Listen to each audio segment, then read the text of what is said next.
Thank you. You're welcome. All righty, so it is 7 o'clock. It is Wednesday, April 13th, 2022. This is the Cottage City Town Hall meeting. If you are not speaking, please mute yourself. We're getting a lot of feedback.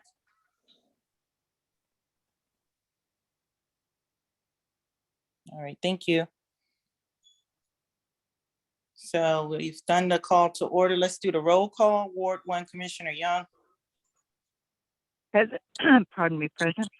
Ward 2, Commissioner Armache. Present. Ward 3, Commissioner Wheatley is present. Ward 4, Commissioner Givens. Givens is present. At-large Commissioner Uri. Yuri's present. Thank you. All 5 commissioners are present and accounted for. We'll go ahead and get started. Next, before we go over anything on the agenda, is there any corrections or edits to the agenda? Is everyone fine with what's up there? Any changes, any updates?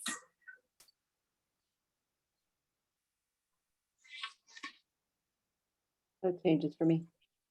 I don't have any, but Demetrius, didn't you have something you wanted to add? I was gonna add it. I was just gonna discuss it during my portion of the report, which shouldn't take long. Thank you. All righty. Thank you. Hearing no changes or edits, will proceed. So next is approval of minutes and financials for March 2022. Anyone have any corrections or edits? I believe Commissioner Young, you said you had some concerns or edits for the minutes? Well, not really edits. Things that I found to be unclear. In the March 1st meeting work session, the Walkable Watershed Grant opportunity. It's not clear, and I know we talked about this and I understood it at the time, but at this point, it's not clear what this $500,000 is in terms of, is this a grant we are going to be asking for? Is this a grant somebody else is asking for and we're supporting them? It's just not clear to me. So, and then also under the ARPA number 11,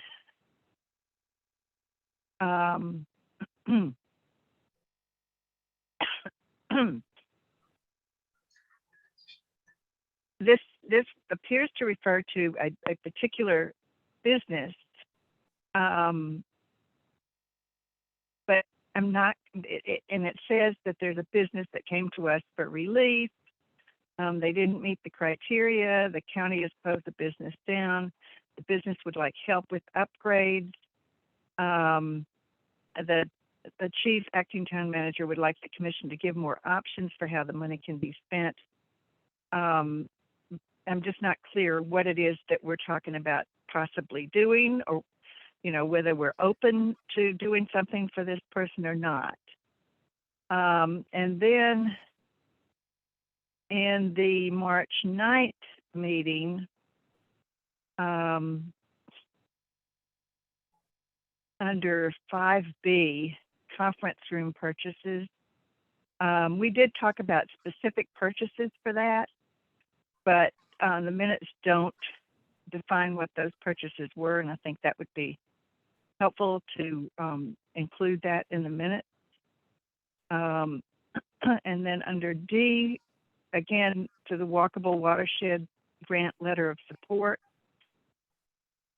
If we're supporting somebody else getting a grant, that needs to be clear, more clear, because it says the consensus of the commission is to support the Walkable Watershed Grant Program. But if we're supporting a specific grant application, then that needs to be more clear. Also, since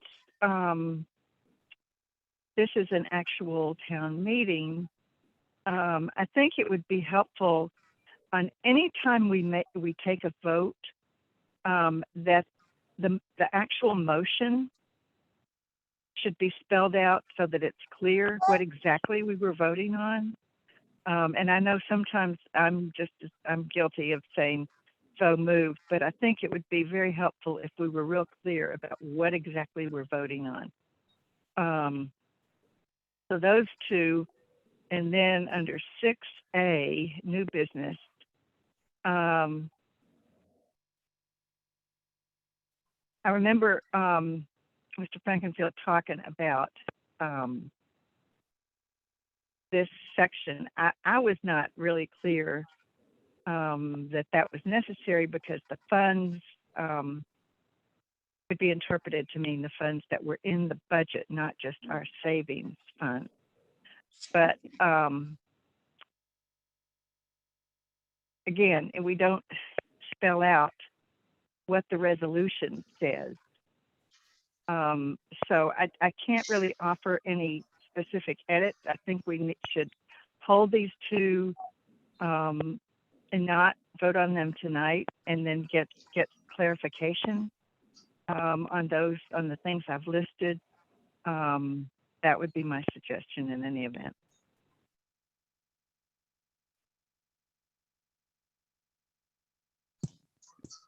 So I like to chime in on that.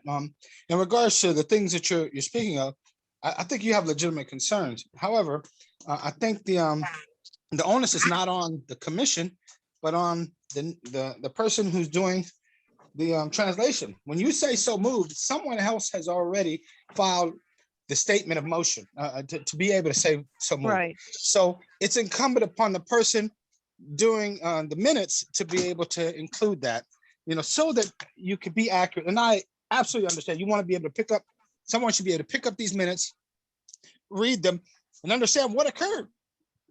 Right, So, exactly. And that's so my main I point. think These don't, and these specifics, and I think they should.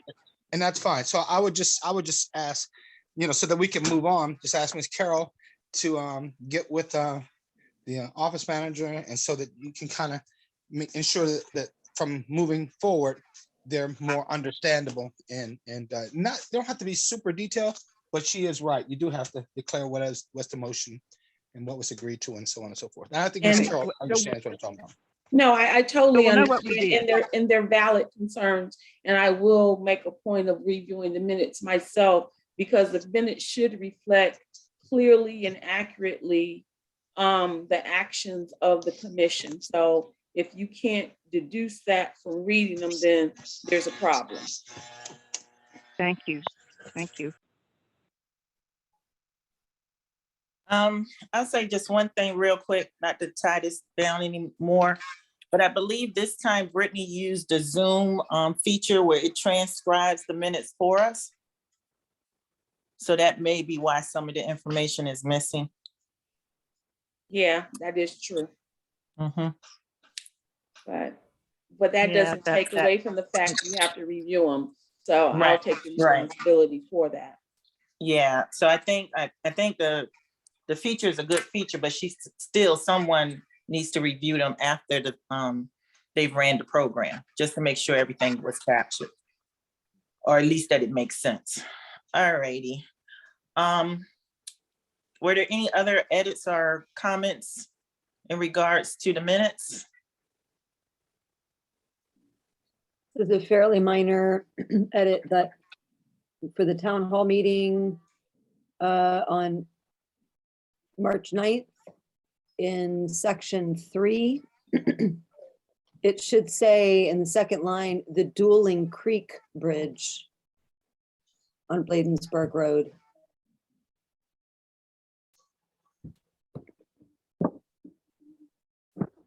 I see that. And obviously it should be capitalized, minor issue, but. You said the third line? It's the second line in the third section. Claudine Myers updated the commission about the Dueling Bridge. It says it should say the Dueling Creek Bridge. Got it.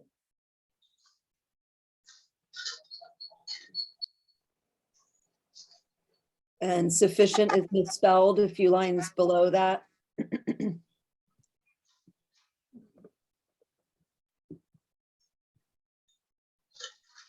So yeah, we'll revisit these minutes.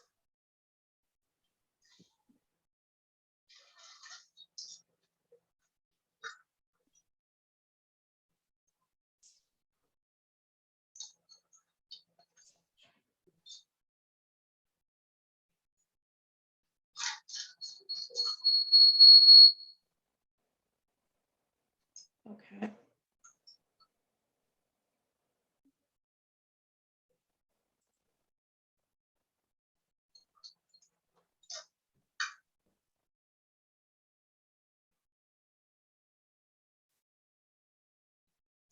I'm sorry. Any questions on the financial reports?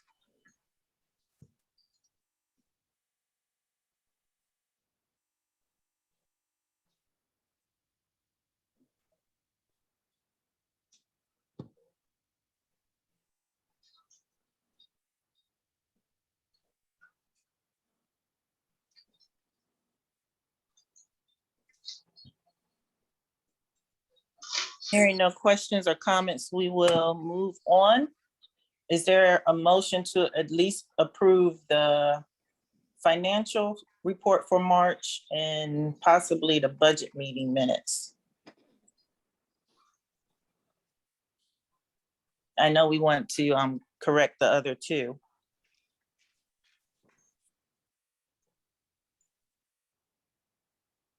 But since there were no concerns for the budget meeting minutes and the financials, we could go ahead and approve those tonight.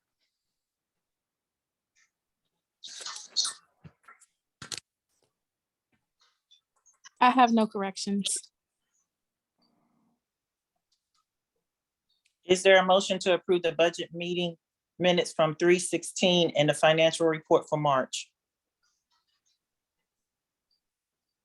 So move, Commissioner Yuri. Is there a second? Second. All in favor, say aye. Aye. Aye. Thank you. Aye. Motion Aye. passed. Thank you. Motion passes to approve the budget minutes from 3/16 and the financial report. We will come back and revisit the work session minutes for 3/1 and the town hall minutes for 3/9. All right, next on our agenda is the grant manager report. Wait, I have a question. This is Carol.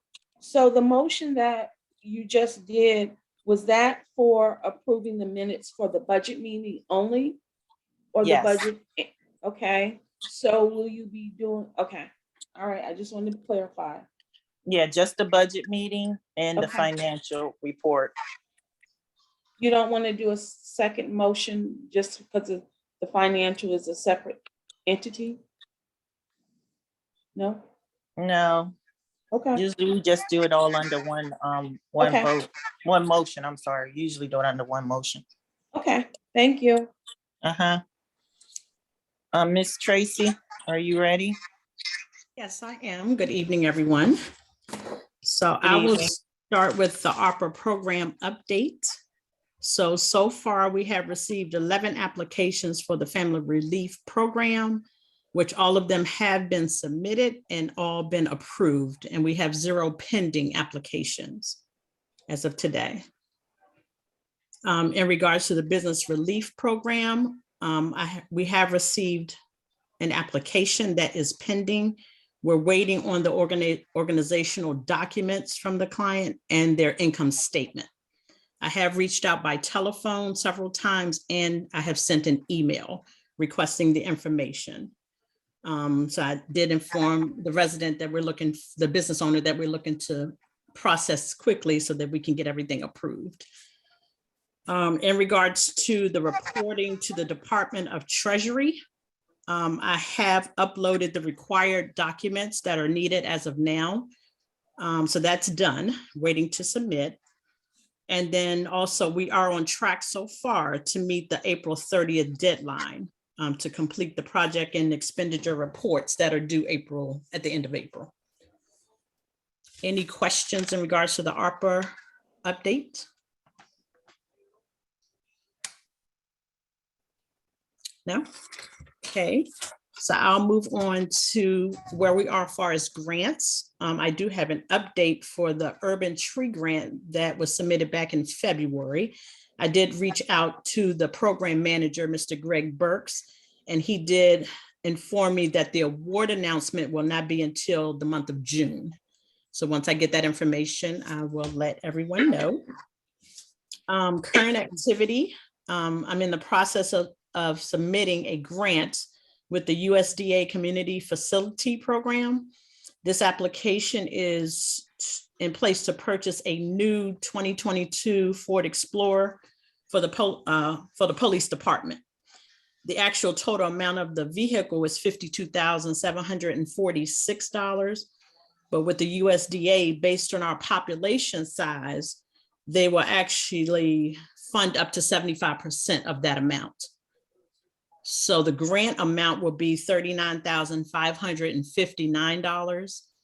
And then we would have to match 25% of that, which will be $13,187. Also, during the month of May, we will be applying for funding with the Department of Housing and Community Development, which is DHCD, and that is with the state of Maryland under the National Capital Strategic Economic Development Fund, which is also which is known as NED. NED provides competitive funds in support of commercial and residential activities and areas targeted for revitalization. And with that, funds are available for Prince George's County and Montgomery counties along the 495 Beltway.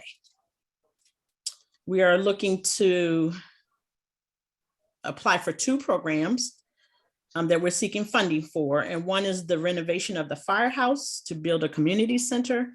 And the other one is the residential and business facade improvement program. So once that grant opens up in sometime in May, that's when I'll start the process of applying for those two. And that's the end of my updates. Anyone have any questions? Commissioner Givens, the one correction, you made a statement in regards to the firehouse being the community center. That's not exactly correct. It was supposed to be identified as a community outreach center.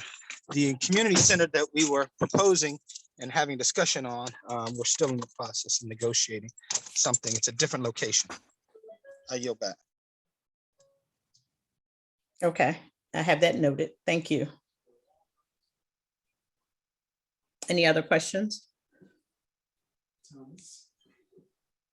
Okay, that's the end of my reporting. Thank you. Thank you. Next up will be code enforcement. Mr. Redding.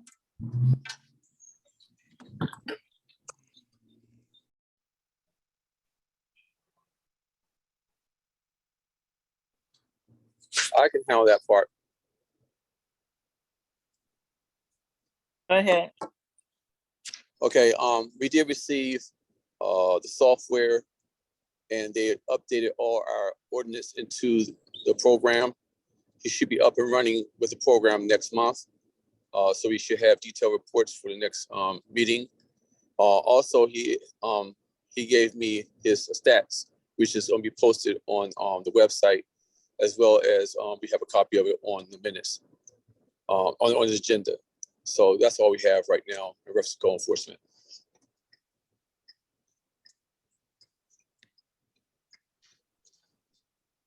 All right, thank you. Any questions for Chief in regards to code?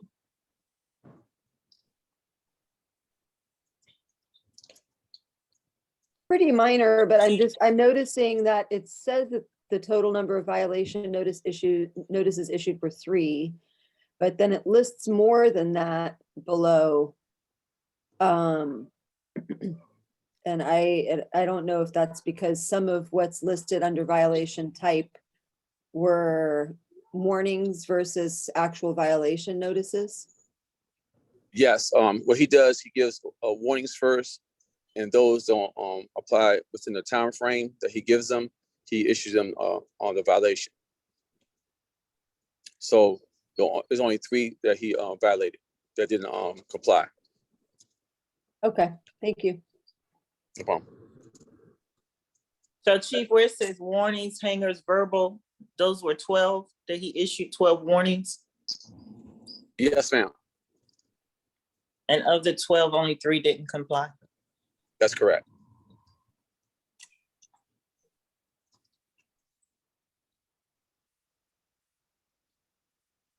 All right, so if you add it up, yeah, it does equal 12. Okay, gotcha. All righty, if there's no further questions or comments, we'll move on down the line. Next up is public comments.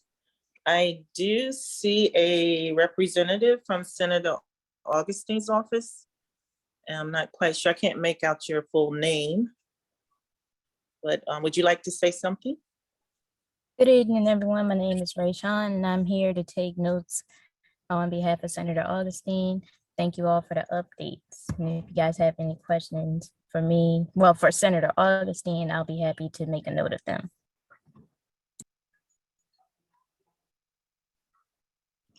Thank you. Could I ask something? Yes, go ahead. Ma'am, would it be possible for you to send us copies of all the bills that make up the changes on the police-related law? There's been some confusion about, what those contain, and I know there's some fight going on in the county about that. It would be helpful to have those. If you could maybe send those to our town manager, and then she could send them out to us. Would that be possible? Okay, I'll see what I can do about that. And just so I have like a written thing, can you type your question in the chat so that way I'll have it in written form? Okay, thank you. All right, thank you. And I'll put my email in the chat. Great, thank you so much.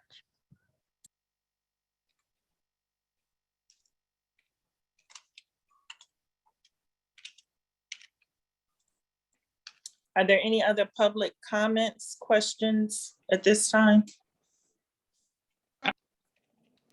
I have one question. This is David Proctor from, I live in the townhomes, Parkwood Court.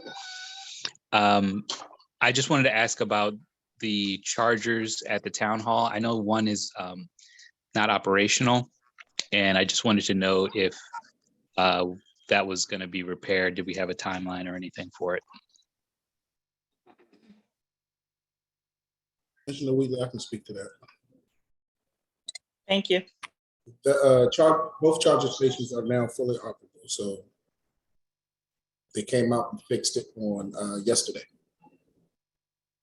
Okay, great. Thank you very much.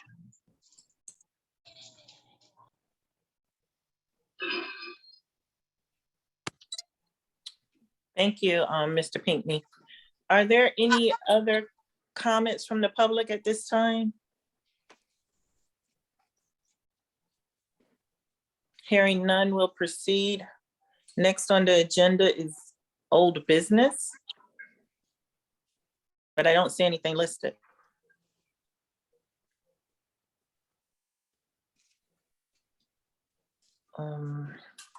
Was there supposed to be something under old business, Carol?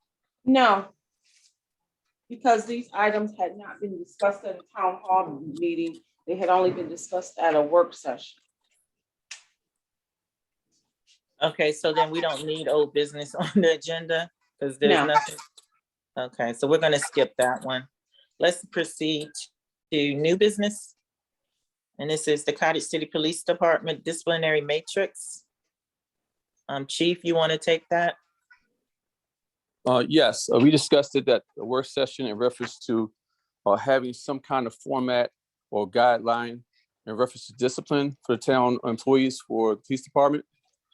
Before we had an issue where we had a situation where a person was giving some kind of discipline action, and looking down later on, another chief gave him a different violation or a different punishment. So we try to be fair. And so I came up with this metrics that most of the departments in the area are using. And I'm just asking them today for the commission to vote on.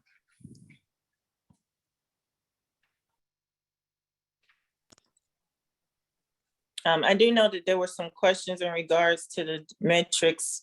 Commissioner Young, did your questions get answered or your concerns get answered? Also, if you're not speaking, please mute. There's a lot of feedback. This is Commissioner Young. Yes, the chief answered my questions. The only thing left was that I did see that I think a spelling thing where it was, now I'm not remembering employees instead of employers, and I think it should have been employers.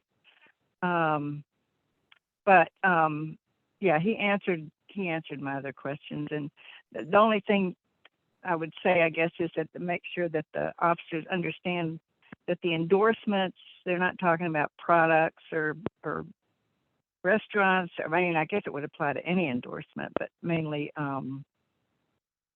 candidates. And then the other, what was the other one? Prohibited establishments, just places where they're not allowed to work. Do they know that? Do you have a list of the prohibited establishments where they can't do their secondary employment? Yes, and also, it has to be approved. So if they go somewhere without being approved, that's called, establishment that wasn't recognized. So, yes. Gotcha. Okay, yeah, thank you. And thanks for the clarification earlier. No problem.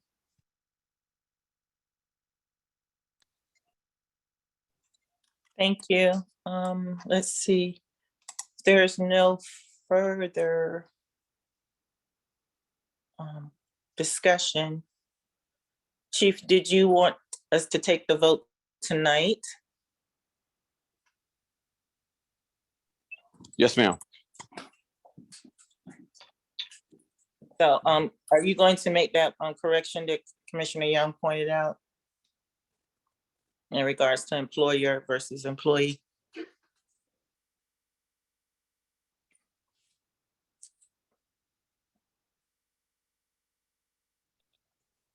Yes, ma'am. Can I ask one quick question? For Yes. clarification, I'm pretty sure I understand, but I just want to make double sure. What I'm seeing on page 3 through the beginning of page 7 is an example of a disciplinary matrix that's filled out. I mean, it's got an excessive number of X's, but it's just being given as an example, right, of what that would look like. No, ma'am, that's the level of punishments. You have some severe cases. So you have category 1 to category 4. I see. Okay, got you. All right, now I understand. Thank you. Appreciate that. No problem.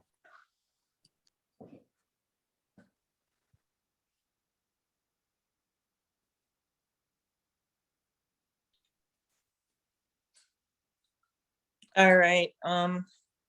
If there's no further questions, is there a motion to accept the Cottage City Police Department disciplinary matrix as presented tonight?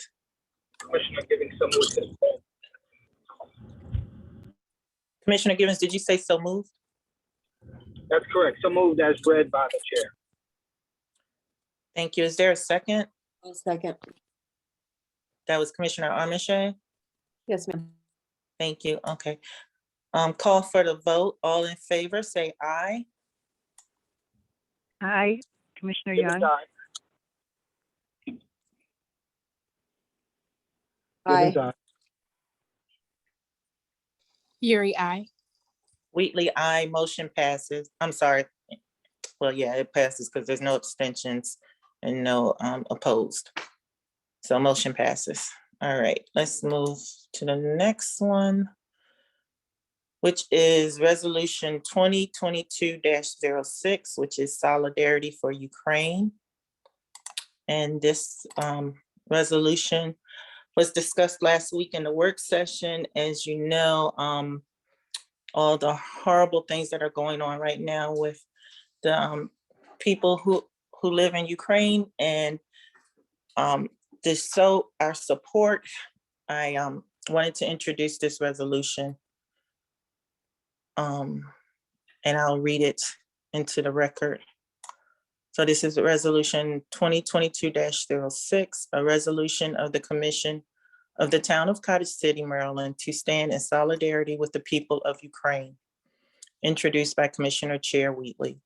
Whereas Ukraine has been an independent and sovereign state since 1991, on December 1, 1991, more than 90% of Ukraine's citizens voted in a national referendum in support of independence, with majorities in every region. I'll read a little bit more. Whereas on February 24th, 2022, the Russian Federation, under the leadership of President Vladimir Putin, launched an unprovoked and unjustified invasion of an independent country, Ukraine. Whereas it is the right of all countries to decide their own future, foreign policy, and security arrangements, free from outside interference or coercion. So I think I've read enough. You might want to also mention that one of the council members in Colmar Manor has family in Ukraine, and that Actually, makes it Commissioner more. Young, I was just about to do that. Sorry. Yeah, I just wanted to read into record what the resolution is stating. And then I was going to state, as I stated last week in the work session, that Council Member Irina Hobbs of Colmar Manor is originally from Ukraine. She still has family in Ukraine that she is drastically trying to get out. She has been able to get her mother out and is currently working to get other family members out. And in support of her family and all the horrible ordeals that are going on in Ukraine, I think we should at least state our position in support of their plight. Is there any discussion or comments? If not, we can move forward with a motion to approve the resolution. I would like to speak to that my great-grandmother migrated to Poland. I'm sorry. I can't tell who is speaking. Is Oh, this your is, sorry, who's that? Commissioner Givens. Oh, okay. We're having a hard time hearing you. There's a lot of interference. Do you have us on speaker? Oh, I do. Let me check. You know what? That's my- Okay, Yeah. can you better now? Yes, that's much Okay. better. Thank you. Okay, I'm sorry. So I just want, as a matter of record, I just wanted to insert in there that I actually do have close ties to Ukraine myself. My great grandmother migrated from Poland during World War II. My mother's grandmother.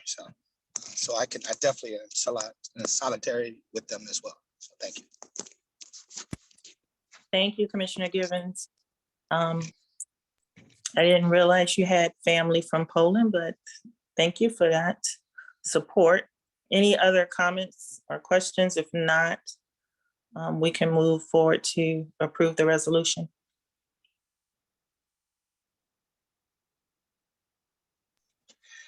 I move we approve the resolution relating to Ukraine.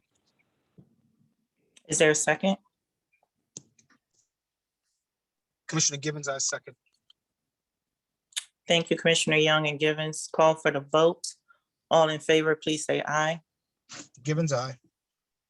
Young, aye. Yuri, I.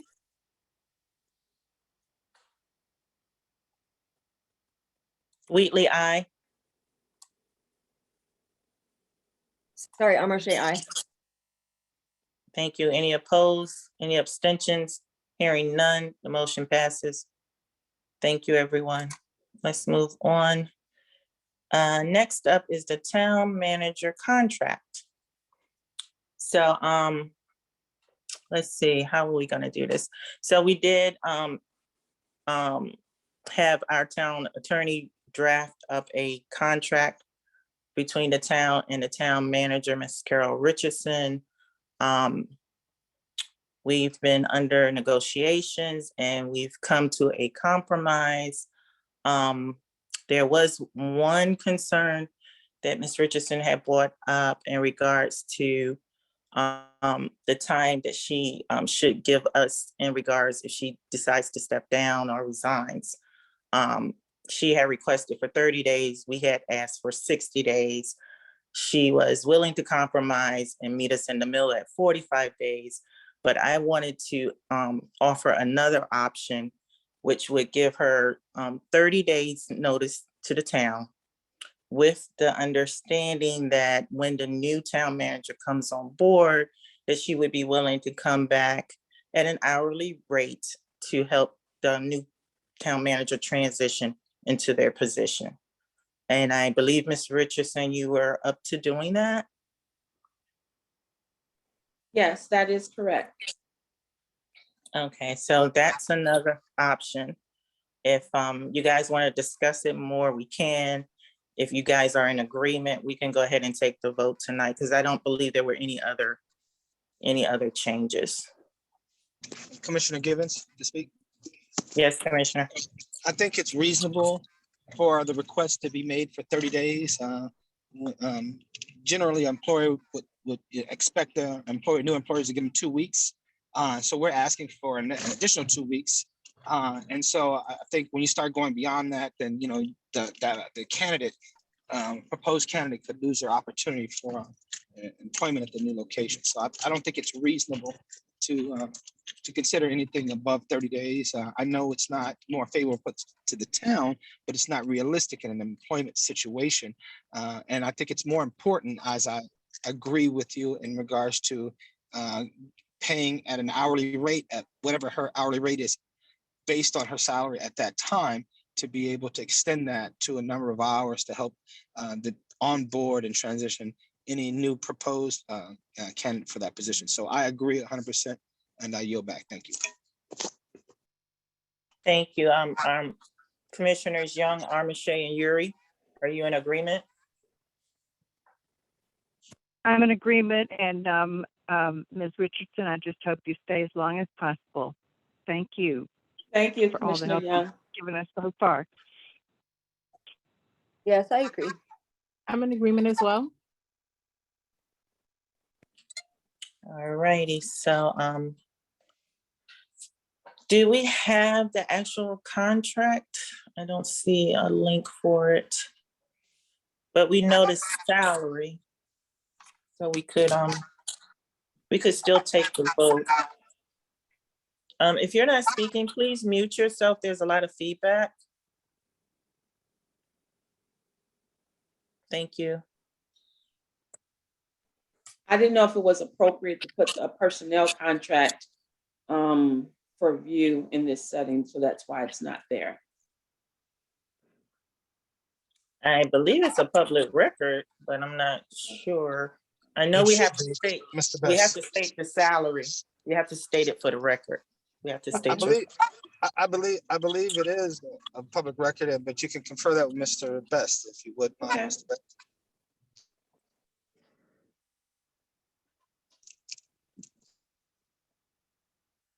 Is Mr. Best on the call? Yes, I am. It is a public record. However, her personal home address would be redacted if it was ever to be released. And that would go for displaying it in a public session such as this. So yes, it is a public record. It could have been displayed to the public with a redaction of her address in a nearby town.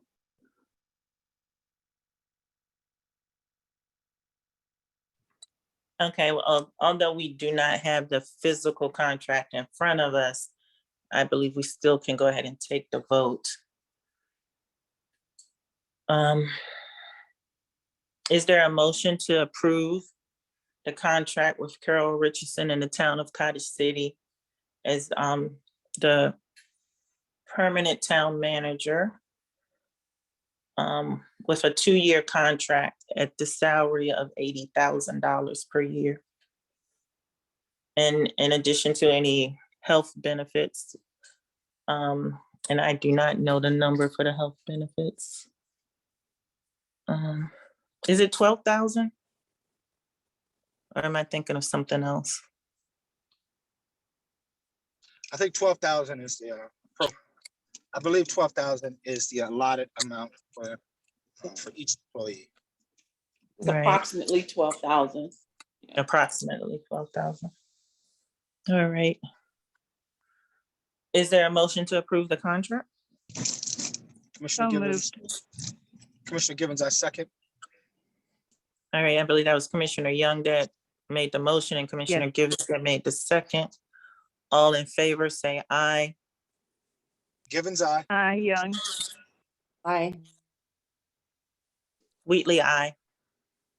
Yuri, I. Any abstentions, any opposed? Hearing none, the motion passes. All right, moving along. Thank you Next all. up. Thank you. Next up is design concepts for the firehouse. Is that going to be you, Carol? Yes, it is. I wasn't sure how much more in detail you wanted me to go, because we did go into it during the work session, but I can still recap at least the dollar amounts and the distinctions between the three proposals that we got. I'll start with CPJ, or Charles P. Johnson and Associates. This is actually an engineering, a civil and environmental engineering firm. So their proposal included outsourcing the architectural and engineering services to an architectural firm. And their proposal was an initial cost of $31,000 just for architectural services, civil engineering, surveying, and structural engineering services. In addition, I'm sorry, 34,000. Then in addition to that, because they had to contract out to an architectural firm, that architectural firm would want an initial 31,000. So we're looking at about 65,000 initially just for that particular firm. Okay, that's CPJ. And then the next one, SCB, that's Sultan Campbell Britt and Associates. They're in Baltimore. They've been in existence since 1964. Now they have their architectural, landscape, civil, structural, mechanical, electrical, and plumbing design services in-house. And they would want a retainer in the amount of $10,000 to commence with architectural and engineering services, and it would be applied against the total for architectural engineering, the fee for it, and a $25,000 lump sum for the architectural and engineering design fee. So they would want an initial $35,000. Now, the last one, which is from Smith Architects, they had a quote. They also had to outsource the engineering work and mechanical work as well. Now they wanted $6,000 initially, but then another $4,250. So that's $10,000. However, after that, they wanted an hourly rate. So theirs was more, how can I put it, less developed, where you didn't even know how much, you would be paying for a retainer, or how much you would be paying initially for your initial design fees. And they wanted to bill us on an hourly rate. So it would be an unknown. And I thought from the three that in talking to them, and the chief can chime in, because two of these proposals came in before I was on board as town manager, but I am confident in the ability of Sultan Campbell and Britt and Associates in terms of their expertise and knowledge.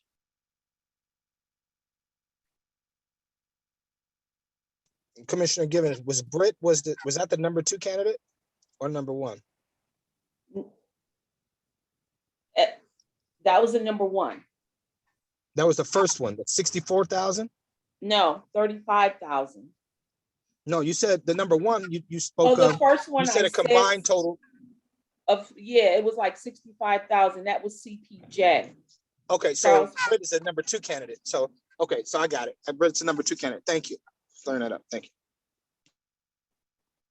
you. Can I just Alright. ask also, the total for the SCB, which sounds like the best, the total for them was 30-some thousand, or was that just the beginning amount of what was the That total was for the them? beginning amount that, because after that, it's 25,000 would be the engine, architectural and engineering design fee. Okay, that will be associated with it. Whereas in comparison with Smith Architects, the one that wanted to charge us hourly, that was open-ended because they just wanted an hourly rate. They couldn't give us a flat rate of how much it would be. Right. And then how much for the actual construction with SCB? Well, that's unknown because you got to do the design before you know how much the construction will be. Would we be hiring them for both or just for the design at first, and then if we like the design, we move forward? For both. I mean, you can Thank you. always hire them just to do the design, and then, you would hire an architect. You would hire them to do the pre-development and the design and the architecture, the civil and site prep and evaluation, the mechanical, plumbing, and engineering. So now when it comes to the actual building, they can work with you. They will facilitate the work with the whatever construction firm is chosen. But because the architect would work hand in hand with the construction, whoever we choose as construction company, because we would have to do a bid for that as well. So you think of this as the pre-development, then you get into the development and they work with the actual building of it. Okay, so none So of we these will be with three, them for a long time, whoever Okay. we choose. but none of these three included the construction itself. No, it's too premature because nothing's been designed, Gotcha, so you okay. don't know. Okay, Mhm. okay. But it would be an ongoing relationship throughout the construction. So your thinking is correct.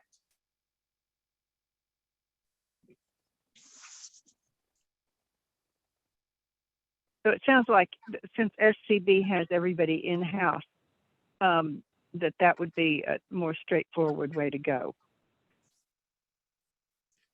I think so.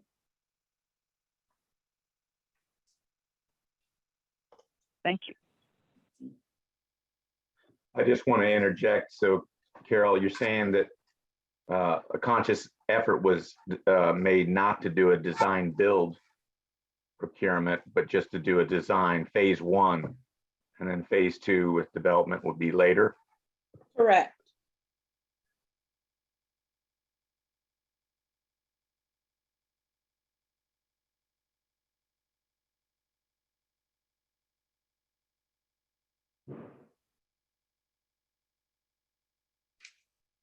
Are there any other questions in regards to the proposals?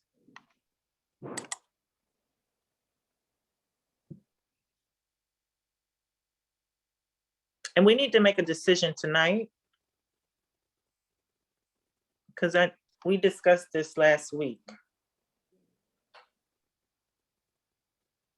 And this is important to make a decision too, because as we're applying for grants and funding, we at least need to be able to tell them that we, at least retain some entities to work on it, to know that there is an actual project that exists and we're not just talking about a project. It does help. That's true. So are we going to go with SCB, which is the second proposal with a $10,000 retainer fee? And then the 25,000 is for the architectural and engineering. design. Mm-hmm. That's for the design alone. Architectural and engineering design fee. Okay, and then the 10,000 is just a retainer. So once we sign, or if we sign with them, whatever we decide to do, is any of this money going to be applied towards the bill? Or is this just money The up front? 10,000 will be applied towards. So basically, the 10,000 retainer would be applied towards the A&E fee. Okay, okay. And I think they even say that in the letter. Let me pull it up. Right there. Gibbons, we I can't- concur. We can't see it on the screen. You can't? No, we just see I just see the agenda. I'm not sure what others can see. Really? Right, I just see the agenda. But it sounds like the total would be 25,000 for the design and engineering plans and so forth. It would be 35 because there's a retainer and then a $25,000 lump sum. I mean, I guess when you do the math, if it's going to be applied to the A&E fee, it comes to $25,000. Right, that's what I meant. Yeah, right. yeah, you're correct.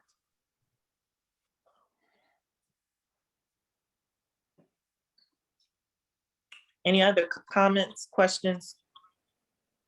Discussion? Yeah, yes, I wanted to ask Carol, do these proposals turn into contracts when they're executed? And are they American Institute of Architects standard form contracts? Do you know? Well, we haven't, they are written in such a way that the one for SCB is written in such a way. No, that one is not. Let me see. Charles P. Johnson, CPJ is. And let me see for Smith Architects.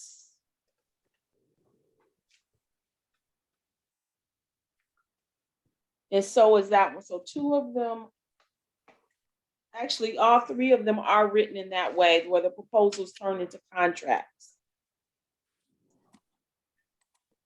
Okay.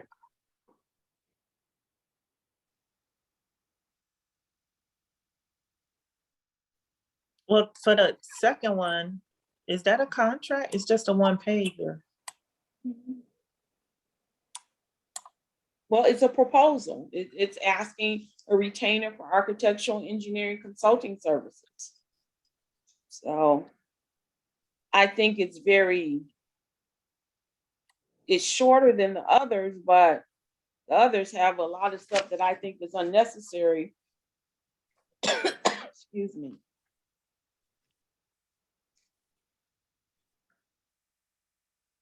I guess I have a question about if we choose one and then they go ahead with their work, how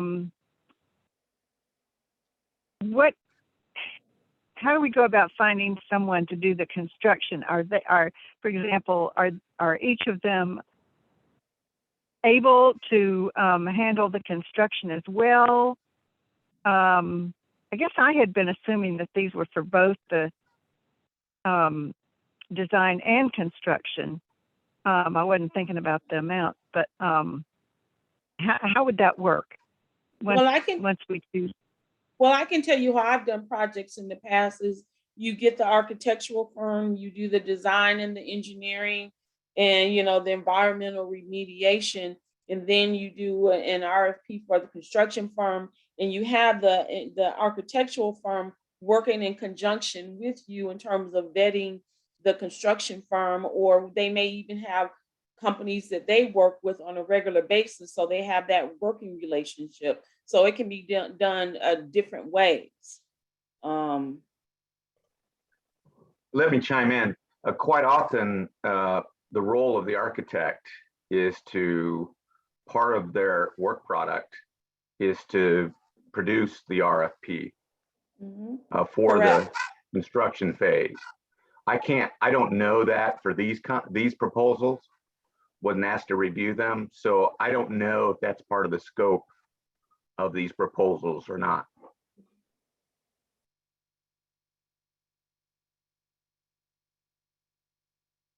Well, I think certainly even if they decide upon it, I think you would need to review it. And if any changes need to be made, I think they need to be made subject to the, consultation with Mr. Best, the town attorney.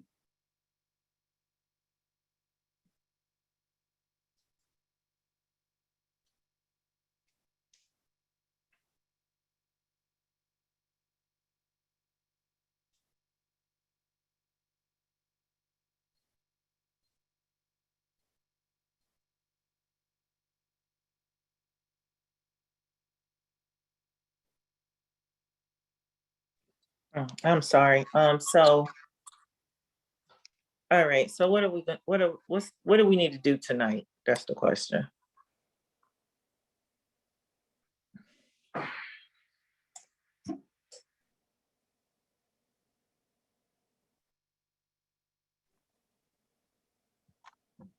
Carol, do we need to vote Do you- tonight?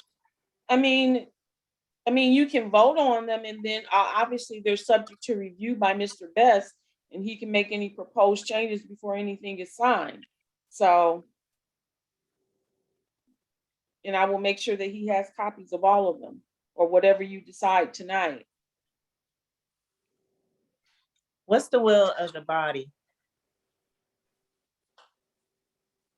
Givens, I agree. There's no sense in continuing to prolong the situation. Like she said, we would need, it's best to have that information when applying for grants and so on to show that we actually have a process in motion. So I agree. We should just go ahead and then I guess contingent upon Mr. With the contingency in the motion on Mr. Best's approval of the contract after he reviews it. Thank you. I yield back.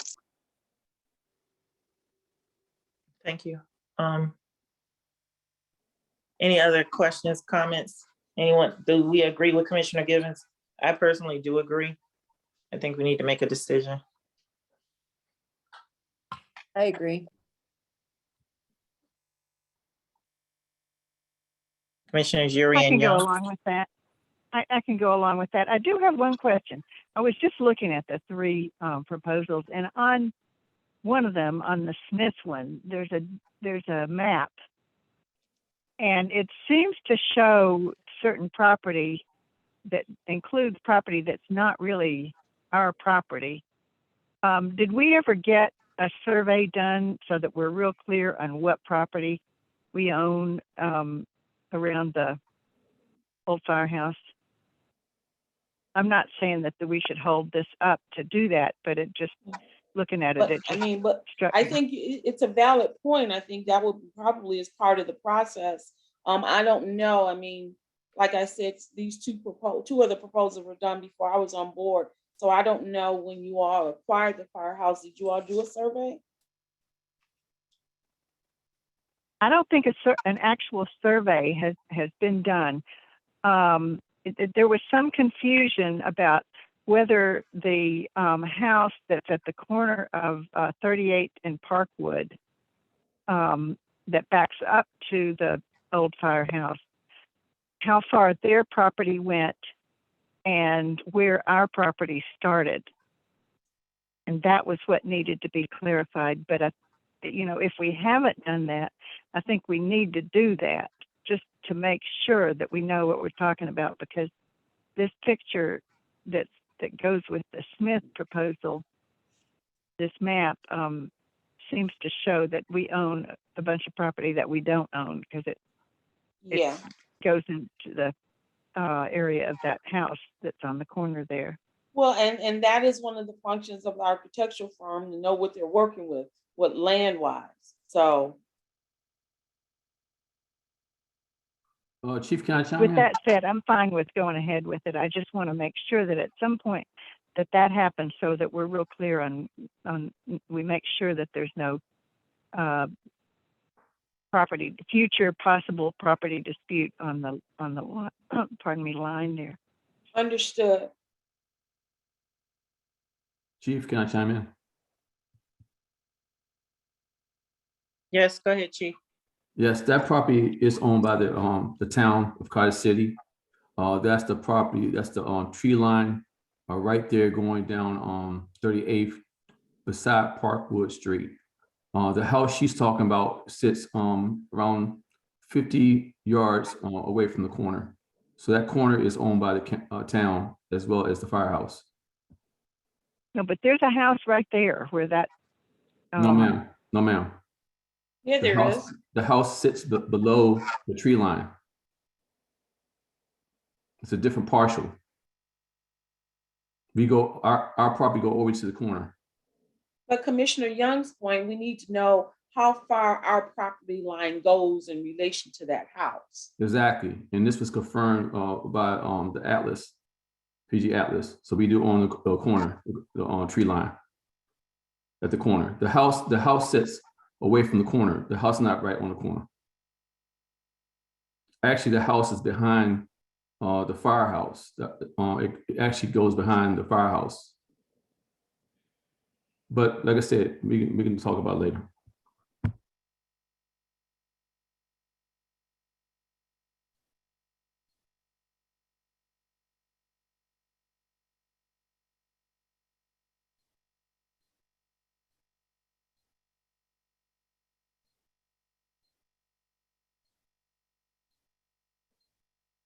All right, any other questions or comments?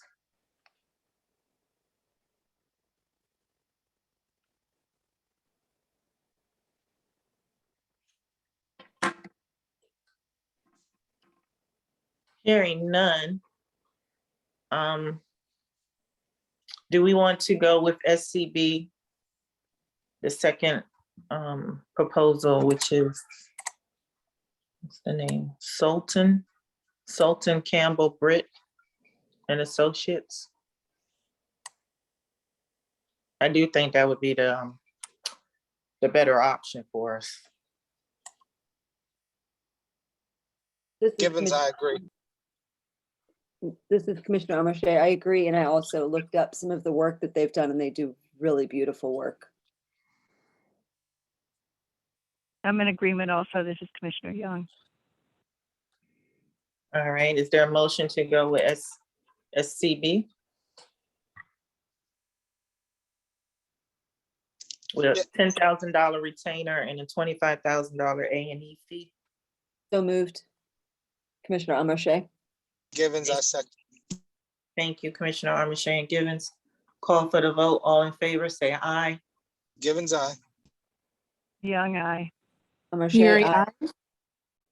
Wheatley, aye. Any opposed? Any abstentions? Hearing none, the motion passes. We will go with SCB. Thank you, everyone. Next up is the Town Hall I rental. have a question. Yes, Mr. Best? So that means that you've approved the proposal, it will be executed, it'll become a contract, and you're off to the races on that. There won't be any further review or checking of the contract. No, you're Okay. gonna, no. We're just taking the vote on which one we're gonna go with, which company. Oh, to award the proposal, okay. Next is the Town Hall rental for public. Is that you, Carol? Yeah, there have been inquiries about renting the town hall for public use. So I wanted to bring it to your attention to discuss on whether we will continue that. And I guess it goes, hand in hand, we're not having town meetings in person. And I mentioned to you all that the county went to hybrid meetings. So at some point, we have to revisit this issue because people have inquired. Currently, we do have one entity using it for church services on a month-to-month basis. So there is limited public use, but that's it. So we talked about this last week and I thought we were gonna take the week to think about it. So I know me and Commissioner Givens were in agreement that if you're gonna allow one organization or group to rent out the town hall, then you should allow others. I believe Commissioner Young, you had some reservations, and Commissioner Armashay, you wanted to know how the staff felt about opening the building out for rental, although most likely the staff wouldn't be there. And I did ask some staff members, they didn't really care. They weren't opposed to it, kind of indifferent, so.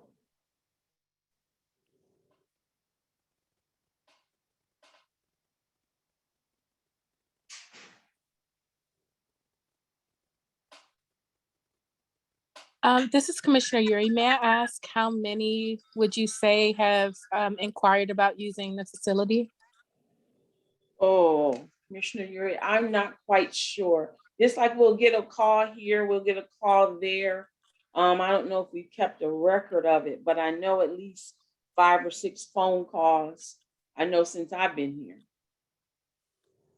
Do you know what it's mainly for? Is it just for like party or personal event or something else? Personal events. Okay, do you think that they tend to be residents or outside? I don't know. I can't answer that. I don't have that information. Unfortunately. Okay.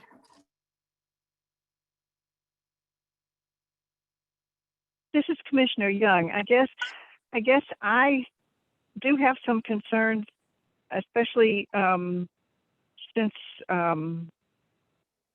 the sort of outbreak of the new variant and warnings about that. So I guess my personal feeling is that if I would be hesitant to open it up to just personal parties, etc. You know, we sort of gave the church a special deal because we made it so that they couldn't be where they used to be anymore. And there's some way to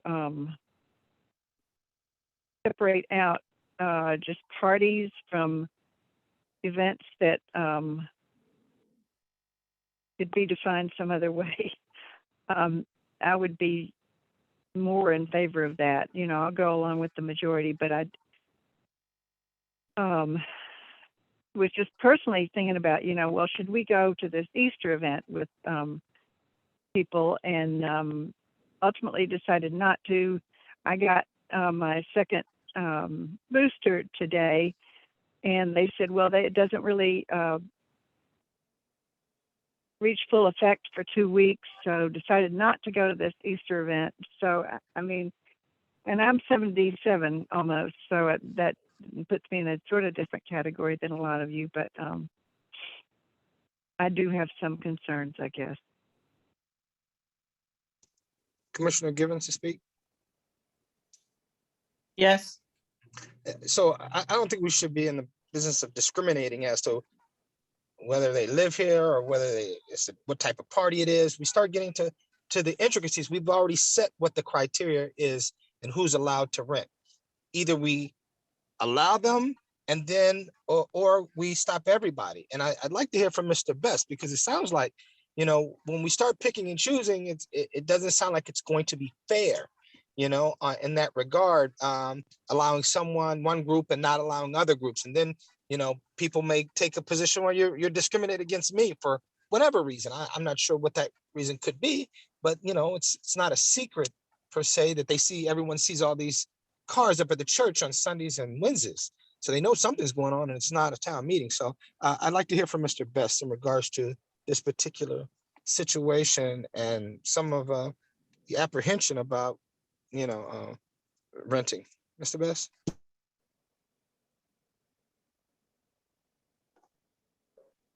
Well, I think the issue is, can the town charge rates or fees at a different rate for town residents versus non-town residents? Is that the gist of it? No. So what's the issue at hand here is that currently we rent to the church, Yes. and that was a situation based on code violations created the situation at the firehouse. They needed a home. Needed a temporary home.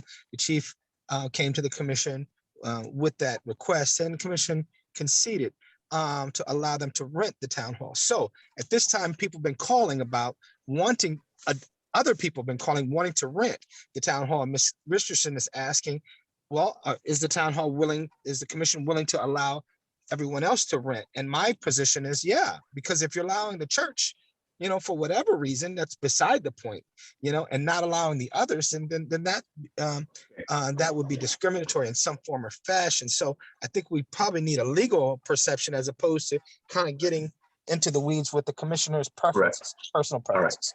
All right. So I think the issue is, can the town open up its town hall building for rental? And we got a different situation here, a kind of a special situation, because we have some implication of the First Amendment and excessive entanglement under the Lemon test in American jurisprudence dealing with the First Amendment. But, I don't want to get into the weeds on that with the First Amendment. The issue is, the town, when it rents out its town hall, it's acting in its proprietary function, not as a governmental regulator or governmental purpose or function. It is a proprietary function. So yes, the town can pick and choose who gets to rent out the town hall. It's completely unfettered discretion. As long as you don't violate people's civil rights, you can pick and choose. If you wanted to only have the church be the renter, I'm not going to get into talking about First Amendment issues, but whether it be a business or a church or any particular group of people, you can limit. You don't have to open up the door to everyone. You don't have to worry about, what you do for one party that you have to do for all public parties that might be similarly situated to use the town hall. Again, as long as you don't violate someone's civil rights, you can pick and choose who you rent out your proprietary function facility. I yield. Okay, so my position, the commission set the criteria for who's allowed to rent the town hall. So that's been established. So I'm not sure, that had already been established. So within that criteria, so now going to the second stage, those that fit that criteria are wanting to rent. You're saying that the town could still in depth go into picking and choosing those who fit in within the criteria?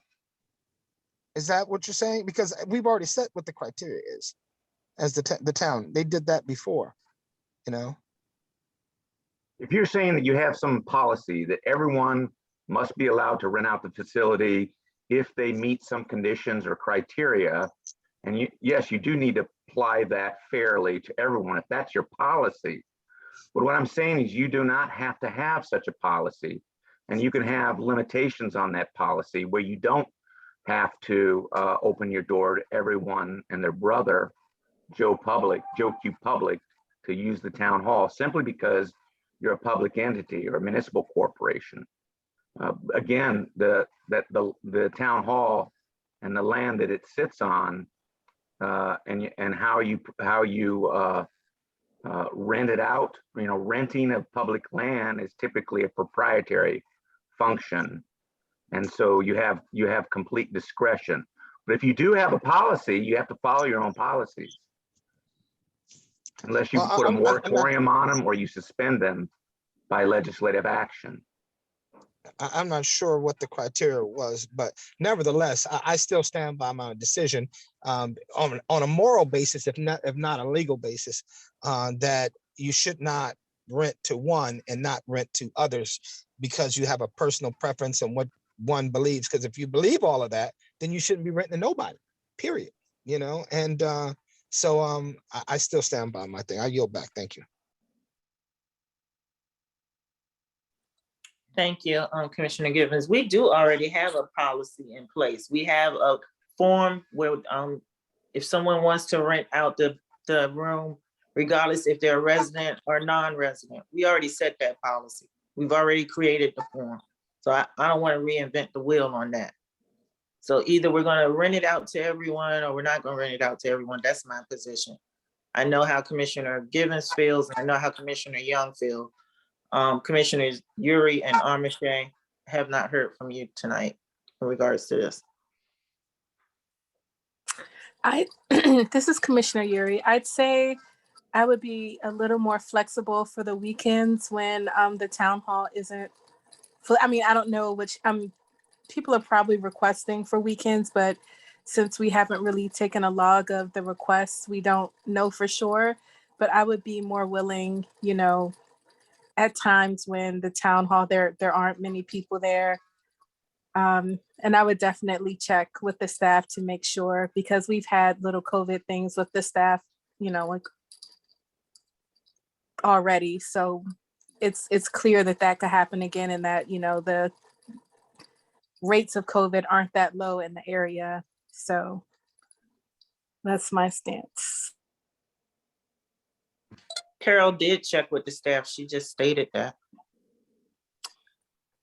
Well, I guess because of the COVID rates, I think that that's something that we have to constantly reevaluate. Given that the rates are high, I know that we take COVID tests very often, but depending on the comfort level and the exposure that everyone's getting, that's something that I think we have to, keep looking at.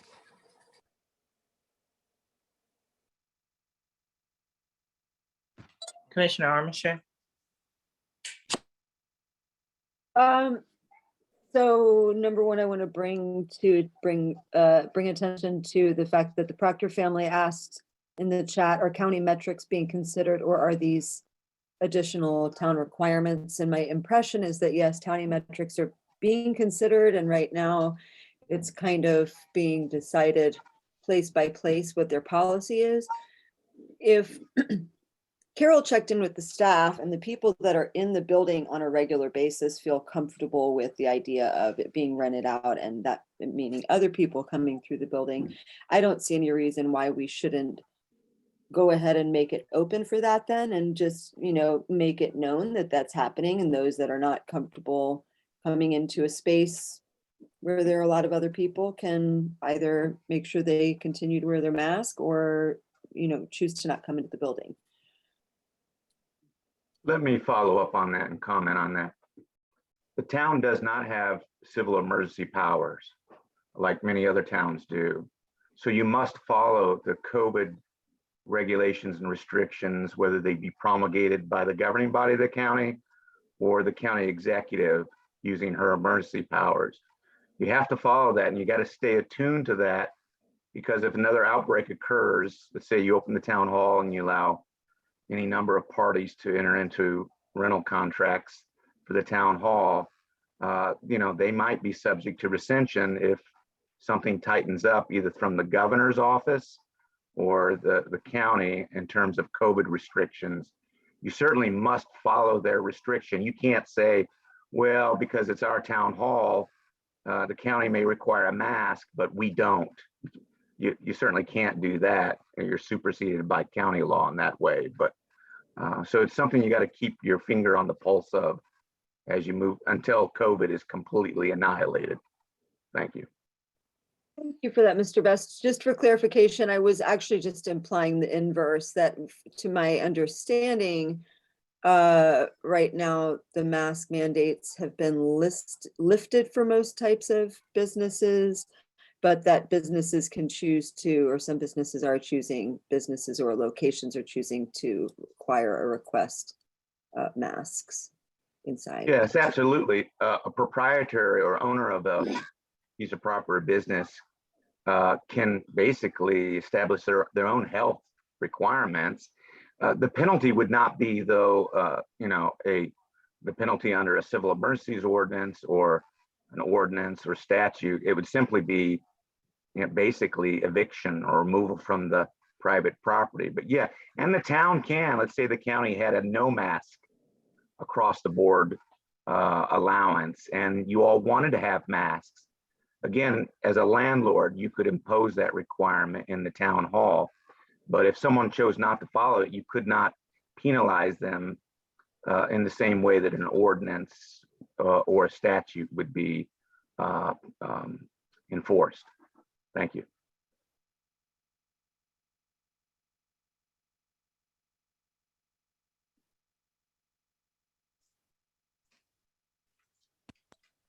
All right, so what's the decision? What are we doing? Are we gonna open it up or not? Because we've done a lot of talking and it still doesn't sound like we came to a decision.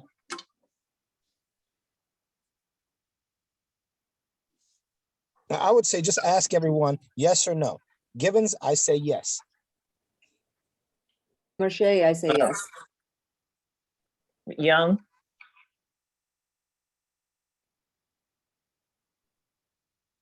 Commissioner Young? I guess I'll just abstain. I don't feel real strongly enough to say no, but I do have some remaining concerns, so. But obviously, if the majority wants to do it, that, you know, that's what'll happen. Commissioner Yuri? I would say yes, but I would prefer to kind of like play it by ear and to kind of just get reevaluations on the situation, depending how people are feeling about it, and just keep up with the staff to make sure everyone remains comfortable with it and no one is contracting anything. All right, I say yes. So the yeses have it. I'm gonna move on. All right. Town meetings in person. Is that you, Carol? Yes, in the same vein, I sent you all notification or what the county sent out that they're going to hybrid meetings.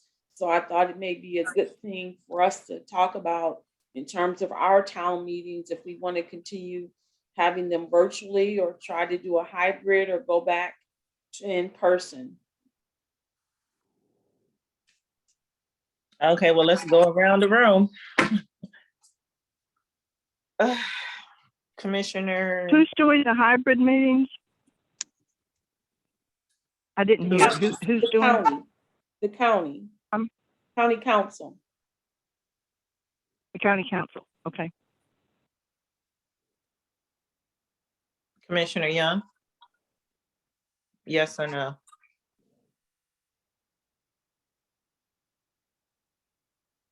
I guess I still have a little more concern than most on this. If you do that, you know, I'll probably come in just because I don't think I'd be able to participate as effectively. And I'd probably want to stay off at an end or a corner or something, but I'll just abstain. Commissioner Givens? I'm okay staying with Zoom, but if the commission wants to go to hybrid and allowing maybe 2 or even 3, I wouldn't be opposed to it, but I prefer to continue on Zoom currently and reassess by July. Commissioner Armistead? I'm totally fine with going to hybrid, and I'll just make a comment to Anne that, you know, hybrid, I mean, for you, it would be no different from what you're experiencing right now. It's just that, you know, some people will be on the screen and actually will be participating from town hall. So if you didn't feel comfortable coming in, that's exactly what the idea of doing hybrid meetings is for. And I know it sounds awkward, but I've been doing them for majority of the pandemic at this point, and it's really not a big deal. So I'm in support. I'm enjoying the meetings being on Zoom personally, as much as I love seeing all of your beautiful faces in person, but I'm totally in support of hybrid meetings. Thank you. Commissioner Yuri? I would support it, yes.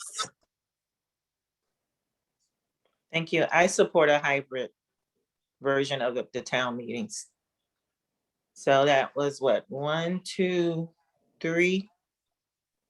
3 in favor of hybrid. I think, Ann, you abstained. And Demetria said you prefer Zoom, but you'll go with the majority. Is that correct? That's correct. All right. So Miss Carol, we're gonna go to hybrid. All right. Next up, town manager update. Commissioner Wheatley, Uh-huh. just FYI, I'm not sure how long the church is going to be here. but for town hall meetings, they use the building on Wednesdays. They actually just left. So that will be something that we will have to work out before we can actually start the hybrid for the town hall meetings. Yes, Well, that's we, correct. It's we in their informed them, contract.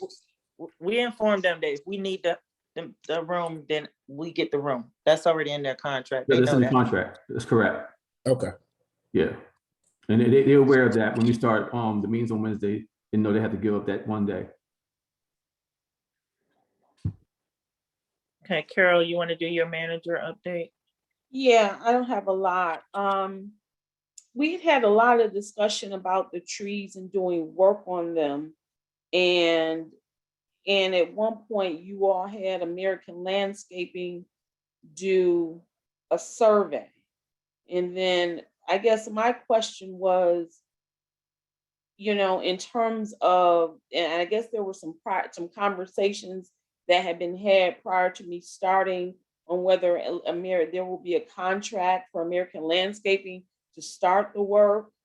And I just wanted to know if we need to revisit that, because both the tree canopy committee recognized there was a need. We had a rough winter, and there's been a lot of talk about trees, but there has been no talk about whether there will be contractual services with American Landscaping in order to do that.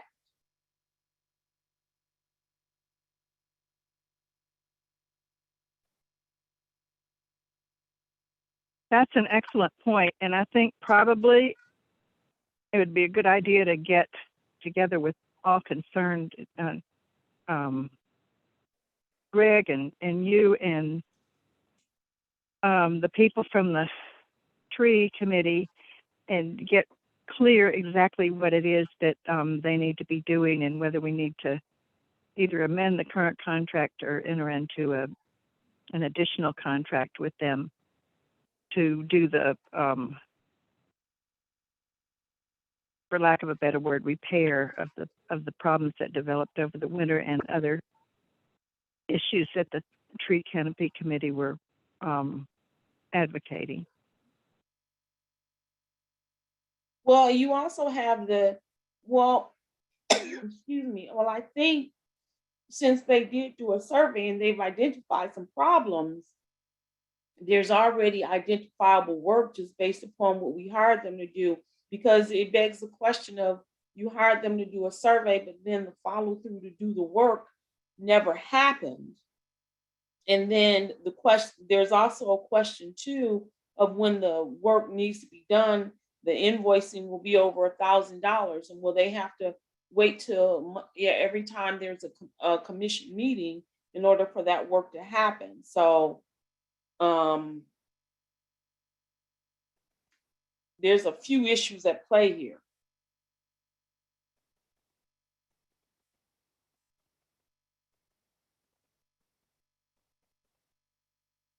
Mr. Pinckney, do you want to chime in on this? Because you and I had a conversation about it. Sure, I can. So with the commission, we talked about it. The last conversation we had was about an ordinance, creating an ordinance for this particular item, so that the town manager will have authority up to a certain amount of dollars as far as tree work to go ahead and approve, or even if we had like an emergency, to be able to handle emergencies, because right now she can only approve up to $1,000. And if we get tree work in, as she just stated, we will have to wait for a meeting, the next month meeting, every time that one of those invoices come in, because she doesn't have the authority to approve them. And this conversation started back when Ms. Barber was here, and it kind of was just left on the table. And we didn't get no direction on if we wanted her or Mr. Best to be able to draft up an ordinance, if we wanted the Mr. Best to draft up a contract that would best fit us, or nothing was really kind of moved. And I think today, we're speaking with Ms. Richardson, we kind of want to get something moving. And if the commission can give us some direction on if we can do an ordinance, if we can go ahead and draft up a contract and have something to submit so that we can get it approved at the next month's meeting. And this not just linger on, especially because we have some money in the budget this year that we want to use for trees. And then we also, because we have to have that permit with DNR, we have to have that arborist for the town on there. And right now, American Landscaping sits as our tree arborist, but they're not fully contracted as our tree arborist. So we're kind of trying to get the ball rolling so we can be able to utilize the money that we have this year and be able to utilize the money for next year in the best way possible.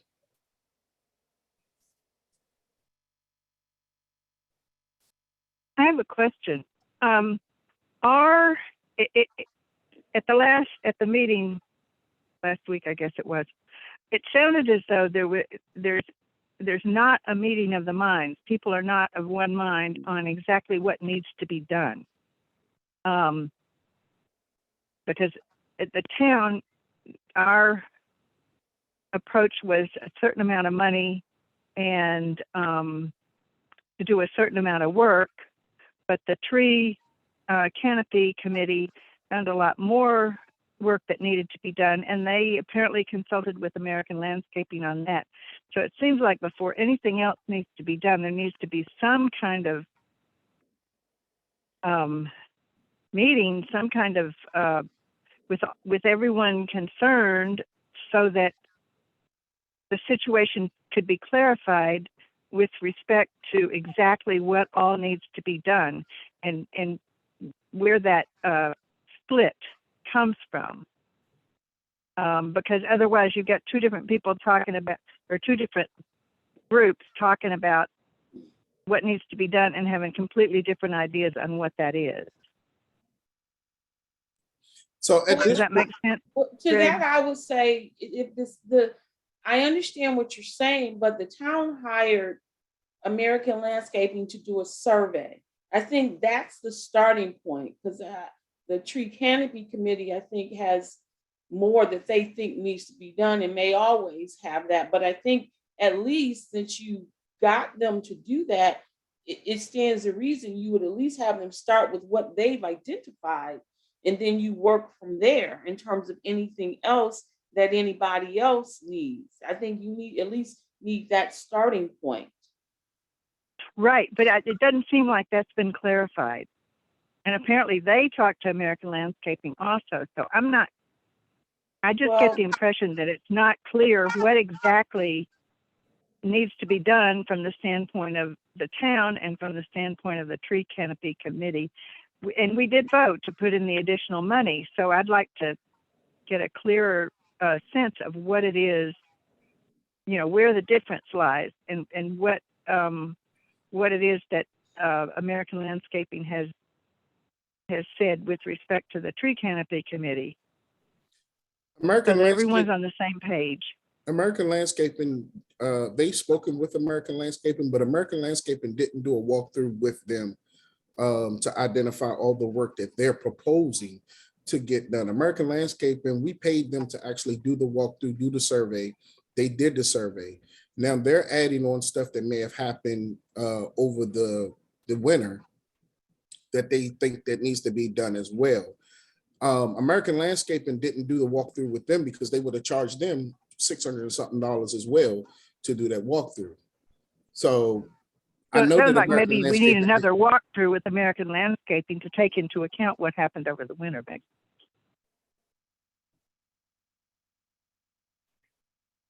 Well, if the commission wants to do another walkthrough, pay for another walkthrough, that's fine. But the fact of the matter is that them 173 trees that they identified that needed work done to it, it came up to a certain cost. We got it. That cost is still locked in. They ask us about it every day. Is there any movement on it? Where are we as far as this?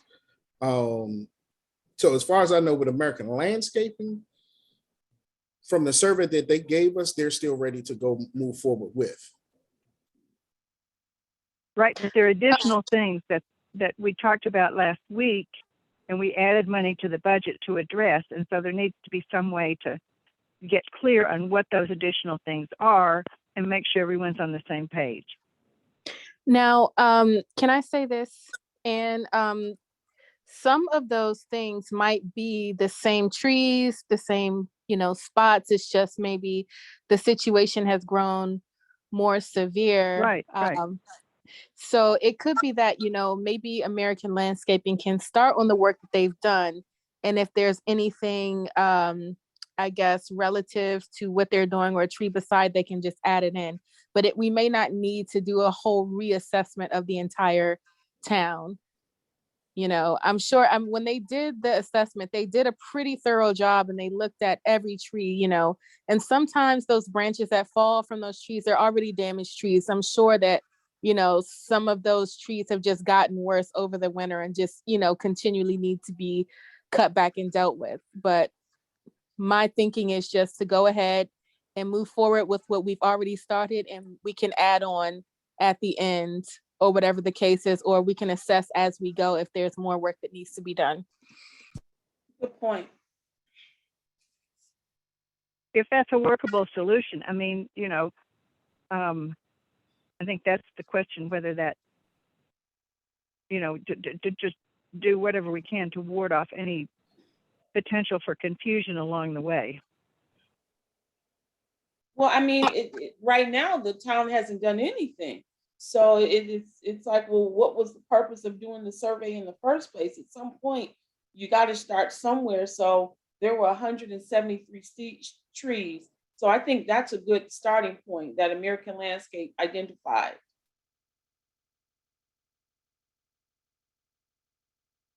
And if they see additional things along the way, how would that get dealt with?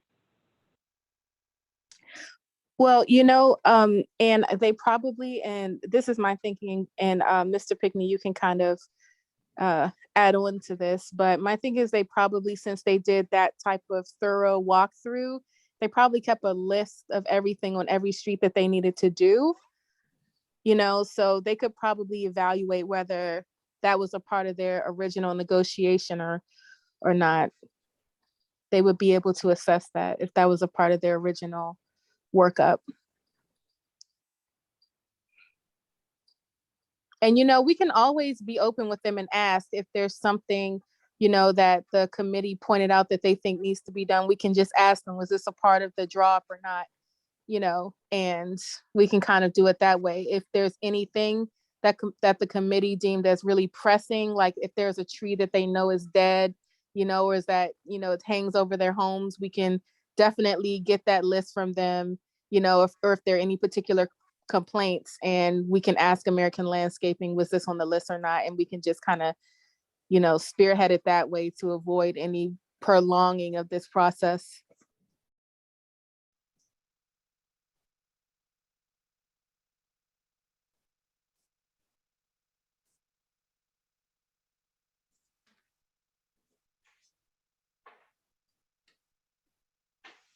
Do you have any thoughts, Mr. Pickney? Oh, I'm sorry. I'm in agreement that if we just move forward with what we have, that they already identified, and if they see more or see extra or whatever, of course they will let us know. If it's going to be additional costs, they will let us know what the additional cost is going to be, whether we want to do it now or later. That's fine. Also, the price that they gave us would come down because we've cut some of the trees that were dead down ourselves. So some of that stuff will come down. I'm not sure how much it will come down, but some of that stuff will come down, because if we can cut it down, we'll cut it down. They did the survey and they knew that we would do it. Only thing that will be left for them to do is really just grind the stump out. So I believe that if we go ahead and move forward with them doing it, then they'll be able to reassess it if we want to pay, because they said that they can do another walkthrough after they get everything taken care of. They can do another walkthrough and give us recommendations for long-term and short-term. They can give us recommendations of things that may be needed. So we'll never know until they actually go do it, because I'm not being disrespectful or anything, but as far as I know, no one on the tree canopy committee is a tree arborist. And the American Landscaping have tree arborists, and they'll know exactly what to do. Sometimes we want to cut these branches because it just make the tree look better. But from an arborist standpoint, sometimes you can't cut certain branches because it puts more load on the other side. So they would know exactly what would need to be done. Whether it's American Landscaping or JJ Tree Company, if they have a tree arborist, they would know how to cut the tree, the best practices of cutting the tree. So until we allow them to do it, we're not going to know anything other than the survey that they gave us.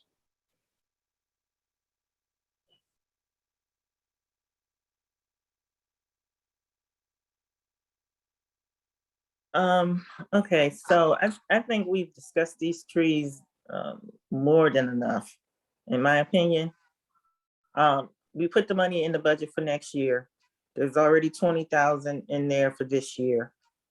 So why are we debating on what should get done and what shouldn't get done? If you know that something needs to be done, why not just go ahead and do it?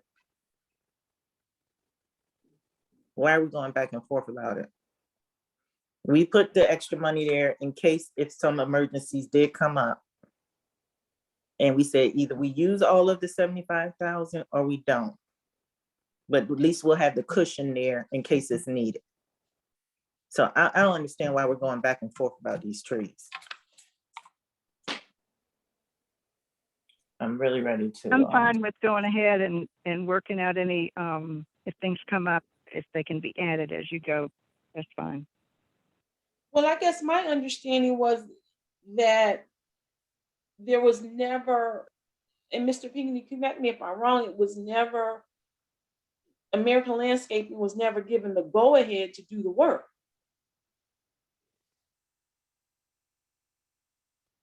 No, nothing was ever approved for American Landscaping to move forward.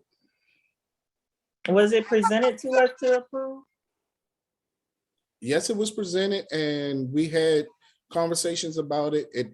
Because of the pricing, it should have been something. It should be something that will actually have to go out for bid because it's $40,000. I've made a recommendation to make American Landscaping our certified tree arborist for the town to prevent us from having to do the bidding process over and over, making them the sole source for the town, even on a year. We never got past the contract or an ordinance to give town manager the authority to be able to approve any dollar amounts to be able to do tree work within the town. We kind of stopped right there. And that's the reason why we're bringing it back up. I do remember you asking for that, and I could have sworn we said yes. I thought we said yes, that we were going to use American Landscaping as our tree arborist for the town. And to Okay, not so outsource, let me and not help take- you guys out. Let me help you I don't guys out. remember all of this other stuff. Let me help you guys out. We agreed as a commission, like that's something we want to kind of do, right? And we were on board with you. But then Mr. Best brought up some of the red tape issue with the bidding process and according to our charter and so on and so forth. And we kind of never got past that, right? And so I guess it just kind of fell through the cracks. But the commission, we're trying to get stuff done. So we can't tie ourselves up in knots over red tape. So if it's something we need to do in the charter, the ordinance or whatever, well, you know what, to make things, no one's trying to fleece the town. We are truly financially conscious of what's going on, and we want to get things done. And that's what Greg has been trying to do with this American Landscaping for years. It's always been a point of contention. So I'm not sure where we're at from a legal perspective and how we need to move forward, but I believe the commission was all on board and let's get it done. And so I guess at this point, it really lies back in Mr. Best's side of the court to be able to kind of guide us. And how can we do this and be effective without a whole bunch of red tape? I know we've done it in the past before, Mr. Best, but he indicated that wasn't those terms under the current under the previous lawyers, that wasn't legal per se, or as we were doing it at various times may not have been legal. So I yield back. Thank you. May I just speak briefly? I know that when we had decided to move forward with American Landscaping and make them our arborists, we set out a certain price, but we tried to bring the price down by doing some of the work ourselves. And I think that some of that work was stopped because it went into wintertime. And I'm not really sure. I don't remember having an update on if we actually finished the work that we had set out to do, if we had gone through all of the streets, or if there's still more that needs to be done to cut down on those costs before we can move forward with American Landscaping.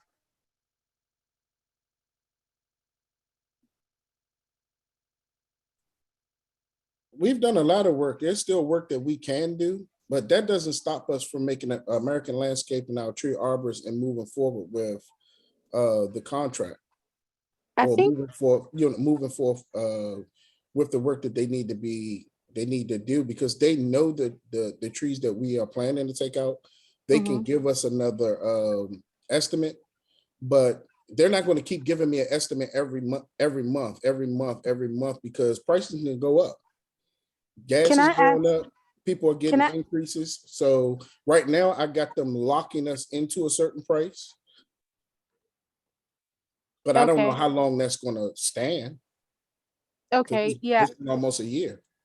I think it would be good to move forward and we can hear from Mr. Best on that. But I'm not sure, Miss Richardson or Brittany, could someone either give us a follow-up on the last meeting that we had on this, maybe late last year, should have been around September, October, and just see how we officially went ahead, because I know we discussed having them to be our tree arborists. Like Wanda, I thought we voted on that, but is there any way we can just go through that to make sure? Yeah, we can look at the minutes and see, but you think September or October? I think it should have been somewhere between August to October that we finalized that. I mean, or that we discussed it and we had it on the board. Yeah. Okay, I'll follow up on that and get back to you. Thank you. Okay. That's it.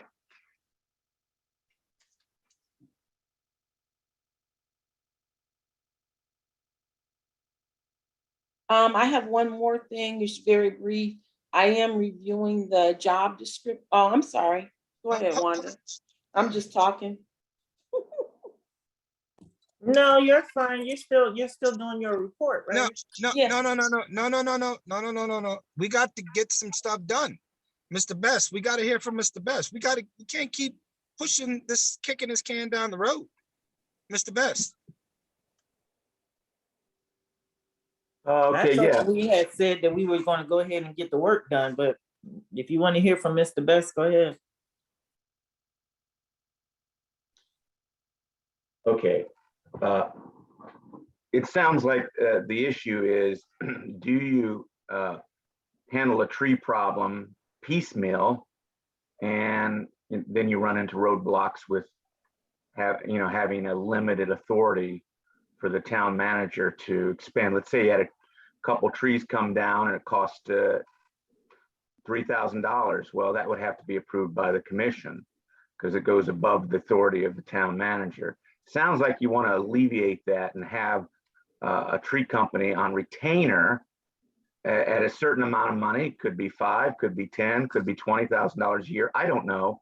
And so that they could be called in maybe with some parameters delegated to the town manager to bring them in time to time, or the public works director time to time, to spend money in accordance with a contract. If that's the case, then you just simply have to have a contract put together with the appropriate terms to be able to do that. So I yield. So currently, based on the contract that I guess Greg discussed in regards to the amounts that they agreed to, I think at this point, has that been presented to Mr. Best, Greg?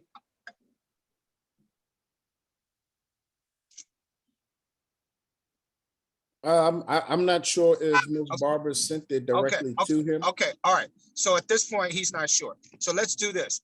Ms. But Richardson, I can say this, that their contracts are all the same. And Mr. Best has seen one before. And I guess what I'm speaking to is the contract that surmounted when they did the review, the walkthrough of $45,000 or whatever. So I think at this point, that's the contract that needs to go to Mr. Best for review, and we can vote on going ahead and allowing the work based on Mr. Best's review. I'd surmise if that would be appropriate, Mr. Best. And then kind of just, you know, because they've already ran the numbers, right? And they've already did the assessment. And so basically that's the amount of work that we want to get done, get that out of the way, and then reassess what still may need to get done after that, you know, surmounting to the remainder of what's been budgeted. I yield back. Thank you. And so May I I will speak? follow up and get that contract to Mr. Best. I think we need to be clear on whether we have actually ever decided to hire American Landscaping as our regular tree contractor. Because if we haven't done that, if we haven't decided not to go with, you know, competitive bidding, then we need to do that if that's the direction we're going in. And then we need to get the contract finalized to include whatever we know needs to be done. Yeah, and I will follow up per Commissioner Yuri about the minutes where that was discussed before, and I will get that to you all. You probably don't have to go to the minutes, Mrs. Carroll. You should be able to go into that binder that I had requested to be done based on the resolution votes that the commission takes, because it would clearly be in there. So I yield back. Thank you. Yeah, I thought we had done it, but we need to clarify that. Understood. Okay, Carol, you want to finish up your report?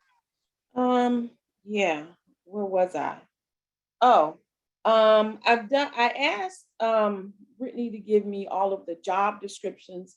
And I want to review them because I think some of them are not complete, and I don't think we have job descriptions for everybody.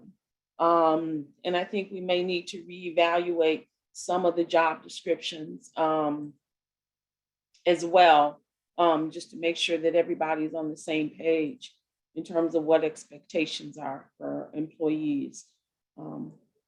That's all. Thank you. All right, next, Public Works.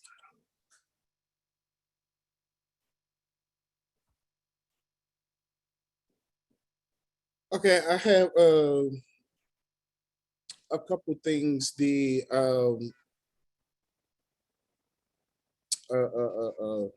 big belly trash cans. I'm sorry. The big belly trash cans, we got to notice that our big belly trash cans are being taken offline due to the upgrade of the circuit boards from 3G to 5G. In order for us to upgrade those, it's going to cost roughly $450 per trash can.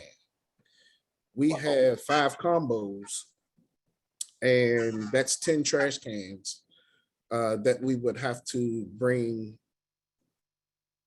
to 5G.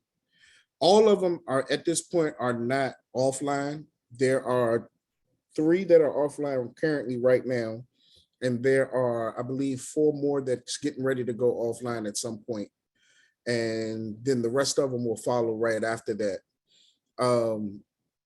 We got a notice probably about 2 years ago that they were looking into doing that, but nobody knew what the date was. And they were supposed to get back to us with a date once they get more information. And then by the time they got the information from what they told us, the trash cans 3 of them were already offline. Some of Hydesville's are offline. Colmar Manor is not sure. They're supposed to be checking to see if theirs are offline or not. But I did get a list of different ones that we had to go through to see which one was ours, to see what's offline and what's not offline. So when I say offline, I mean that the boards are not generating the information that it needs to send to the Big Belly corporation, so that we would know if something needs to be maintenance, if it's not retrieving data as far as when the trash cans are full, if the trash cans need to be cleaned, if the trash cans are malfunctioning. They're not getting any of that information because they're offline. It's not stopping the trash can from compacting at the moment, but right now they're offline. So if something was wrong with it, malfunctioning, and it wasn't compacting, we wouldn't know. We wouldn't get no type of alerts or anything. So that's just an update for the commission right now. I'm still waiting on the actual pricing that I can present to you guys at the work session to see if that's something that we want to go ahead and upgrade. I know there's a lot of concerns about 5G. So I'm kind of putting it on the table right now for the commission to let you know about it. And I'll bring more information to you at the next work session. Sidewalks, we're looking to have sidewalks complete and done this week. They have completed everything that they were supposed to do. After the walkthrough, we seen some of the issues that Commissioner Yuri was referring to, where they had to go back and they did some caulking, they did some repairs to those. And then out of all of that, we found about 3 sidewalks that were cracked. 2 of them, we couldn't tell if they did it or if it was already like that because of the way that the grass and the dirt is kind of like in between it, but it's springtime now. So we don't know if they did it or not, but they're still going to replace those 3 sidewalks. So they'll be finished that. They're actually going to be out tomorrow to finish those. Once they finish that, they've moved everything off of the 38th lot. And now they just have to grade it and put the soil and stuff down, and then they'll seed and straw that whole area. But all of the rocks and all of the trash and stuff, they've been moving out the last weeks, moving all that stuff out. They do have a little bit more dirt to put around some of the sidewalks, and then the rest of it will be going up to that one area on 38th Avenue, and they'll be done with the dirt. They're about 85% done with the resoiling and seeding.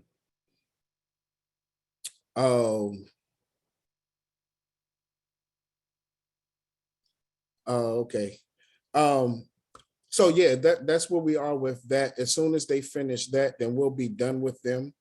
All of the paperwork and everything has been sent in to CDBG. They've been satisfied with the paperwork that we've sent in. So we are good to go with that grant. It's closed out. Just the little cosmetic stuff that they're doing to pretty much make us happy, make sure that, they did everything that they needed to do is what they're doing right now. But everything else has been poured. The sidewalks down by the townhouses looks amazing to me. There was a recommendation for that. And Commissioner Givens, if you got some time, we can go look at that. But they think that we may need to put a, I guess like a little rail right there where it goes across that stormwater type area, that part that actually the water will go underneath.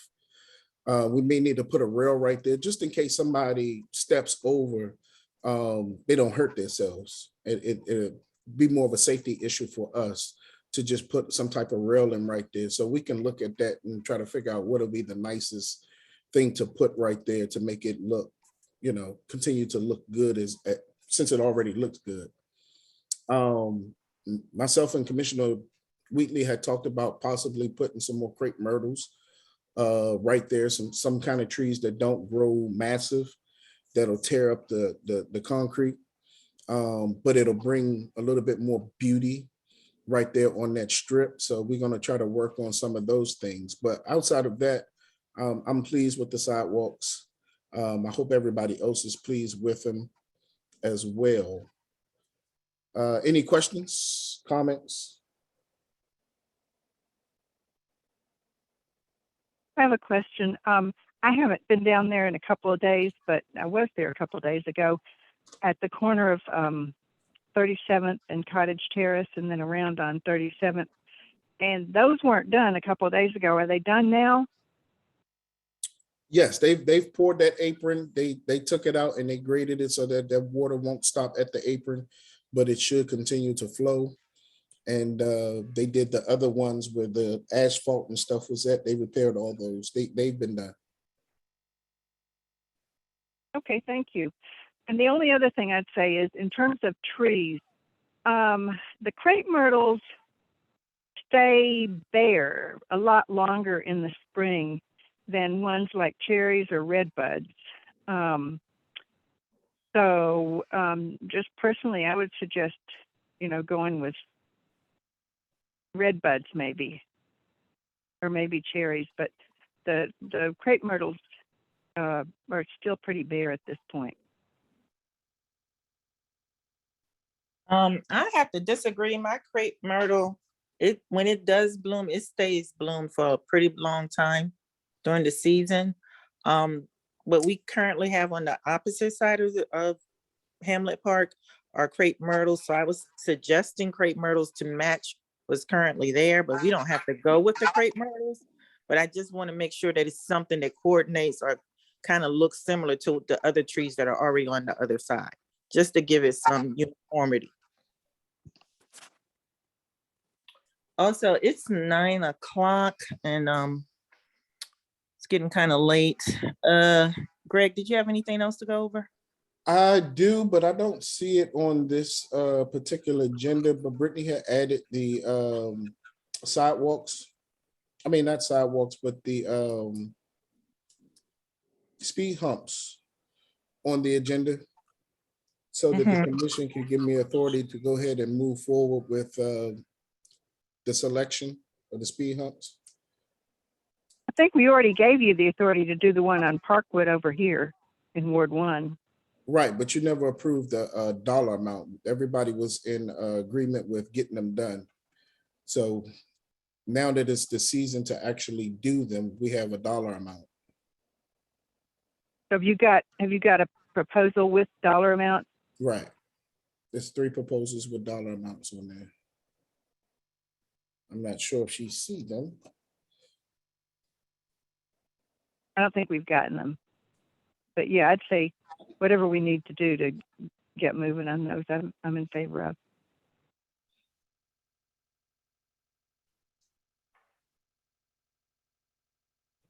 Do you see them, Ms. Richardson? No, there's nothing attached.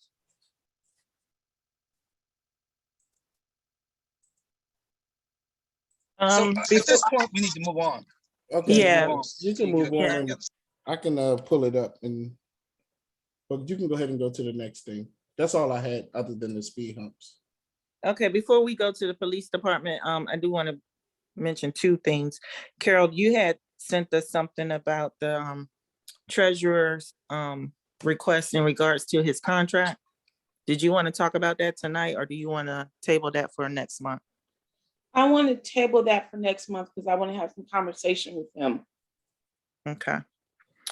All right. If you can let me share my screen, I can pull it up. I have it up.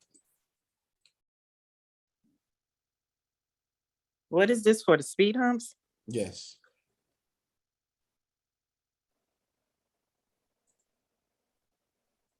Wanda? Yes. Are we proceeding or what are we doing? I have one more thing I want to mention before we go back to these speed humps. So I don't know if anyone noticed, Senator Augustine was on tonight. I did not realize it until after he left, but he was on the meeting. He did tell me that I could make the announcement. We did get the 500,000 K for the firehouse. It's on the website. Anyone wants to look it up, it's there. So I just wanted to make that quick announcement. Now you can go Excellent. on. Thank you. All right. You're So welcome. Are we going back to Public Works? If it's going to be very quick, it has to be quick because we need to move on.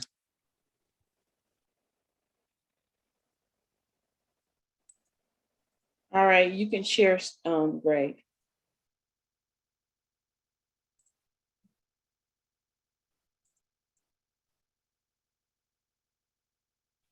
Can you all see those? Yes. Okay, so this is the proposal from Choice Concrete. And this is for 8 to 10 wide speed hump.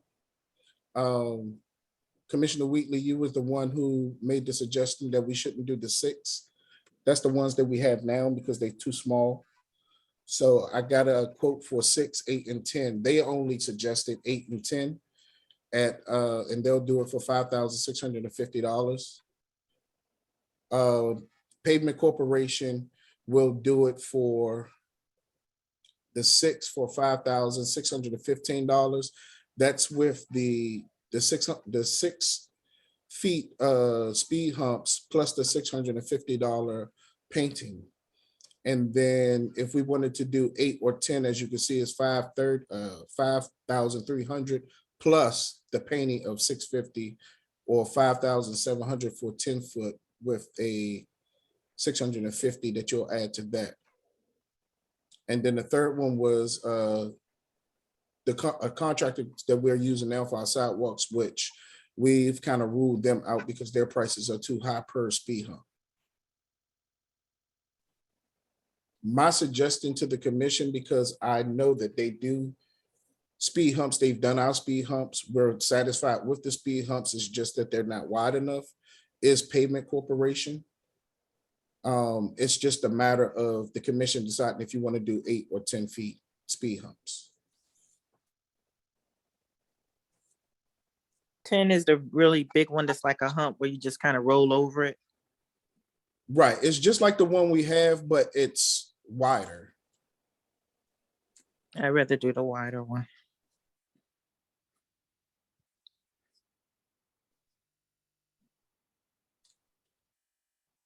I agree. Givens, I agree. So if we go with the Pavement Corporation, it will be $59.50. Couldn't we use this, use the ARPA funds for this? That's what the commission decided to use when we first brought it up. Okay, so if everyone's in agreement with the wider humps, I guess that's the size 10. And your recommendation of, what's the name of the company? Pavement Corporation. Pavement Corporation. And what's the amount? 5,700? I'm sorry, I said 59. It's $63.50 with the painting. 60 what? $6,350. Once you add the painting, the $650 to this number. Okay. So All it's right. $6,350. Okay. Is there a motion to approve this request tonight for Pavement Corporation? So moved. Is there a second? Givens, I second. All in favor, say aye. Givens, I. Young, Yuri. I. Wheatley, aye. Any opposed? Jay, aye. Thank you. Any opposed? Any abstentions? Hearing none, motion passes. I All have right. a question. Who made the motion to approve? I couldn't hear. Armiche, Commissioner Artis, and Commissioner Givens made the second. Thank you. You're welcome. So I'll send this to Ms. Richardson so she can send it over to Mr. Best to make sure everything is in place. And then I'll let the commission know once they give me a date for starting the work. Okay. All right. Let's move along. Chief, you're up next.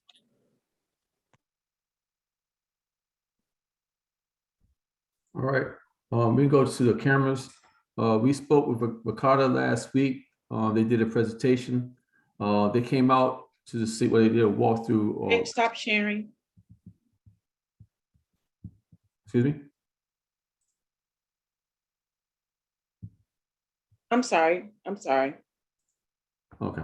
Well, Ricardo came out last week virtually and saw the setup that they had at Public Works, because I spoke to a couple of commissioners. They wanted a combined the camera system for both buildings, the town hall as well as public works. So they worked up the numbers for us. And right now, the total amount for both buildings and for 10 years is $55,198.06.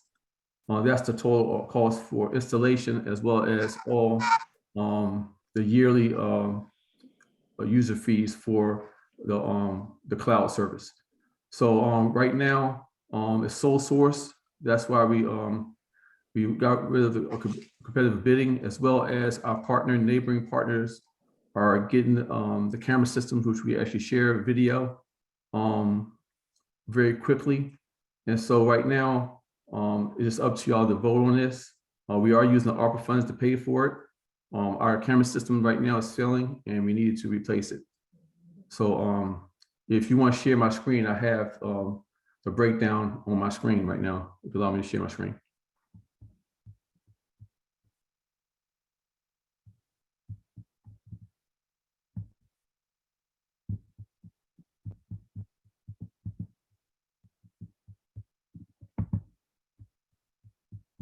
Everybody see my screen?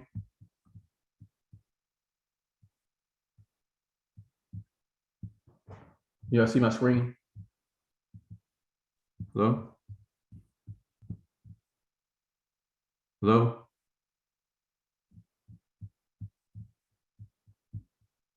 Yeah, we see your screen. Okay. We see it. So that's pretty much what it is in a nutshell. It's no contract. It's pretty much we buying the services outright for 10 years. I can send everything to Mr. Best. But like I said, it's no contract. It's pretty much you buying it and they come out and install it. Commissioner Givens to speak. I'm not sure if Wanda is still with us as moderating the meeting, but I'll go ahead and speak up. Yeah, At this point, I'm sorry. Go ahead, Demetrius. I'm sorry. okay, so at this point, you know, I appreciate the chief having done some research, but I'm always a little bit concerned when we don't have other bids or other options to look at to know that, you know, and it's not that I don't trust the chief or anything like that, but, you know, a lot of the things that they discussed at the last meeting are really relative to larger towns, i.e. Tacoma Park. They have 200. Hello? I'm not sure where I got cut off at. Where did I get cut off at? 200. You said 200 cameras. So they have 200 employees, and so they have a lot of people, a lot of activities going on there, and there's a lot of moving parts to that. So I mean, do we need an upgrade? I wouldn't be necessarily opposed to an upgrade. You know, I hear you saying that our camera system is failing. You know, those cameras have been in well over 10 years now. They've done, the technology has advanced, right? So some of the things that they had even brought up are inclusive in the new camera systems. I actually put camera systems in all of our apartment buildings now. We're incorporating with the remainder of our apartment buildings. I've already done 2. And so there's camera systems out there that'll give us coverage in a far less monetary amount. Basically what we need to do, and I actually was the person who got the commission to agree to put any cameras, the first set of camera systems in. We just need basic coverage, right? We just need to kind of know that if something were to occur, we're trying to be proactive, that we have the ability to go back and look back to see what actually occurred. As far as the cloud and whether it's in a DVR, and so on and so forth, that becomes like, is it really necessary, right? So DVRs record up to 30, typically 30 days now, and the advanced technology in that is incredible. I've had to do some stuff in that, and those documents, those recordings that I've had to go back and pull up for homicide, for investigators, for DC Police Department have been presented in court. So, and they've been clear and so on and so forth. And technology right now is 4K. A lot of TVs aren't even 4K. So you can't even really respect and give you the true clarity of what these systems provide. Currently, these cameras can run anywhere out of the box, because they're all plug and play systems now. It's about who's going to run the cable, you know, and even the system that they had is a plug and play.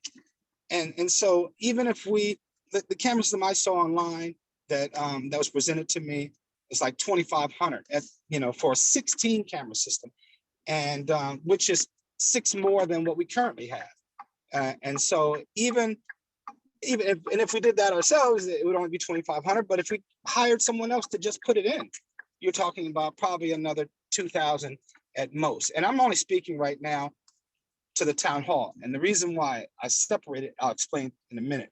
And so even if that were to fail every year, it still wouldn't surmise to the amount that's being proposed here today.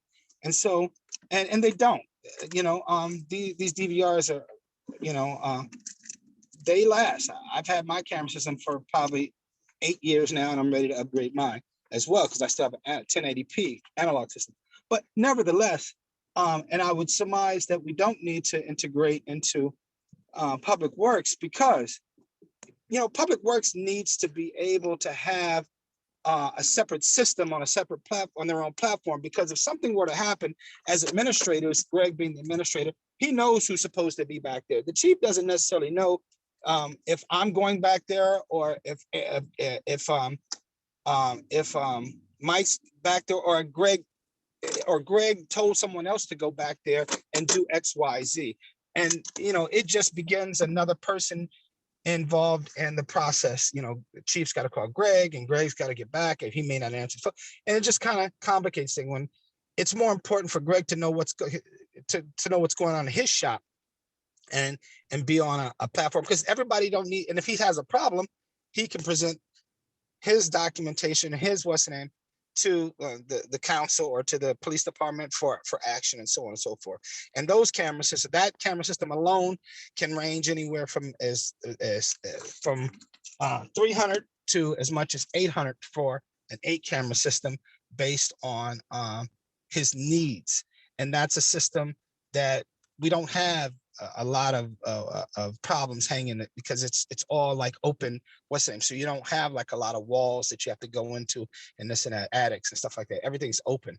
So we've talked about it, and because we've been talking about it for a while. Greg and I have been talking about camera system in there for probably the last 6 months. So I don't want to spend that kind of money. I'd rather spend that type of money, that kind of money, on something that I believe has a more direct impact to the town and the residents, which is something I'll bring up in my report. I yield back. Thank you.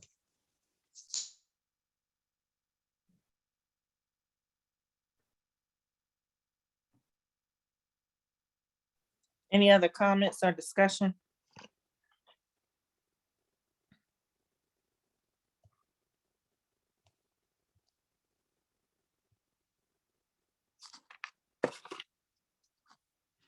Well, I will say that I think that's too much for a camera system.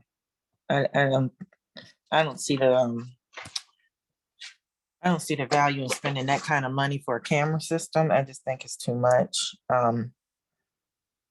I understand what Commissioner Givens is saying about Mr. Pinckney having his access to his own system, but I still believe that we should probably have one vendor do it versus having 2 different camera systems. We're paying 2 different vendors.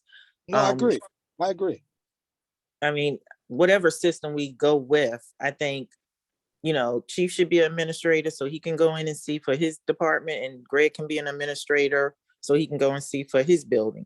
So I just think we need to find a more reasonable price system. I don't think we need all the bells and whistles.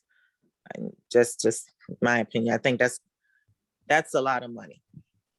That's a lot of money. And we're a small municipality. We don't have a high crime rate. So I can't honestly see spending that kind of money on a camera system. Not 55,000. I just can't see it. Commissioners Young, Amashay, or Yuri, any comments? I agree. I think we should keep it with one system. What about the cost? I agree. I think Demetrius made some good points.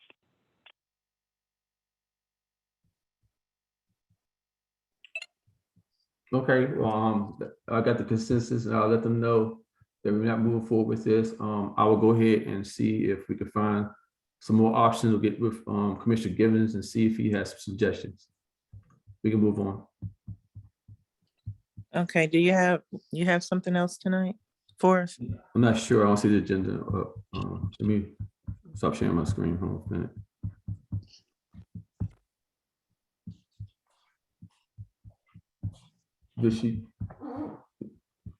Was my screen cut off?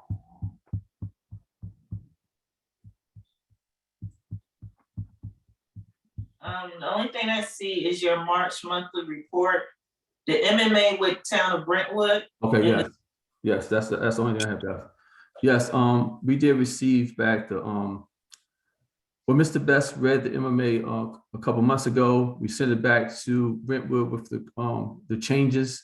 They accepted our changes. We got them back. I sent them back to Mr. Best. He said he's fine with it, move forward for a vote tonight.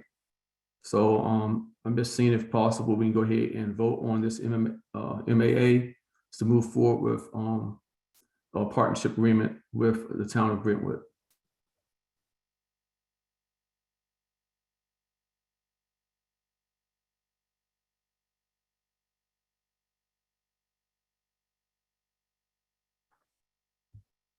Any questions for the chief in regards to the MAA? No questions.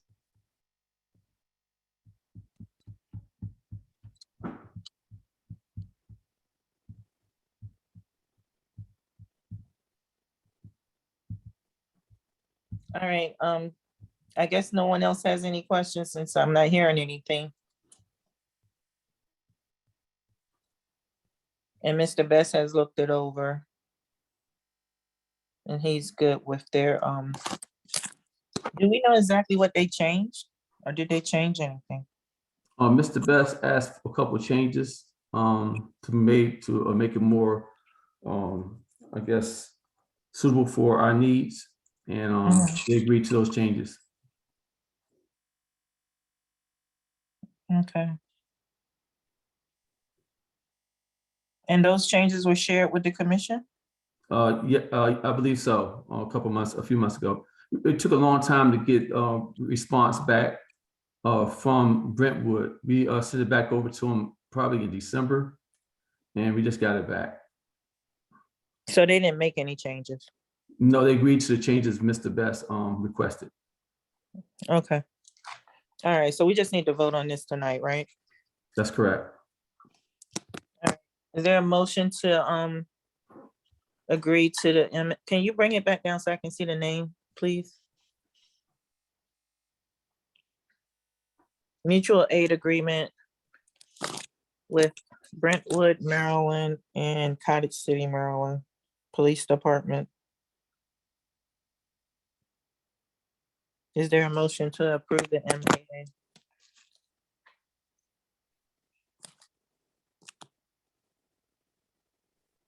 So moved.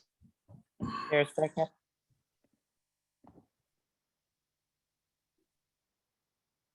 Did everybody go to sleep at the same time? What's going on? Or can you guys not Second, hear me? Second. Who Commissioner was Young. that? Commissioner Young? All right, Young, all right. All in favor, say aye. Yuri, I. aye. Marche, aye. Givens, no. Wheatley, aye. Motion passes. A resolution passes, I should say. That's all I Alright. have. That's all I have. All right, so next up, I believe, is the commissioner's report. Ward 1, Commissioner Young, you have anything to report out? I do not, thank you. Ward 2, Commissioner Armache.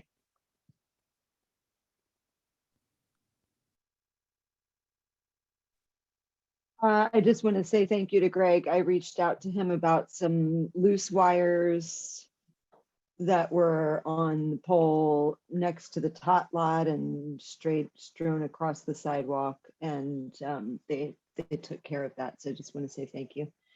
And I don't have anything else at this time. Thank you.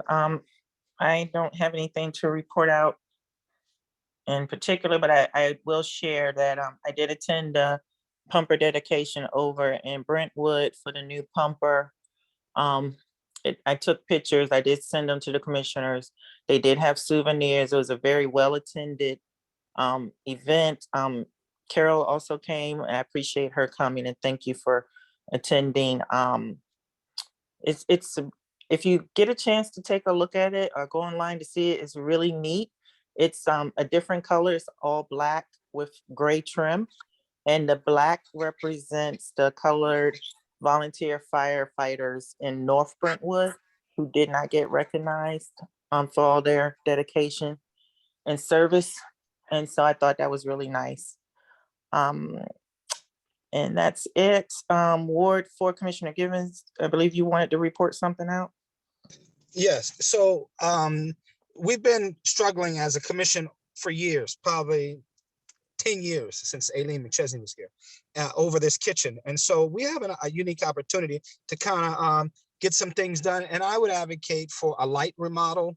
And when I say a light remodel, it's a remodel that some of it we can do in-house and some of it we would outsource to a particular company based on estimates. So let me tell you what those are.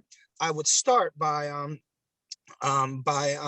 getting bids for the floor, right? So if you take a moment to go by the town hall at any point, and this is not something we're voting on tonight. I'm putting this information out there so you guys can go do your homework, get back to me, ask me a million questions or Greg a million questions, and we can kind of address it later. But you can go by the town hall and see there's a piece of the flooring that we have in the that we put in a public works building, and advocate putting luxury vinyl floors through the remainder of the town hall, including the admin, the police chief's office, the admin office in the police department, and so on and so forth.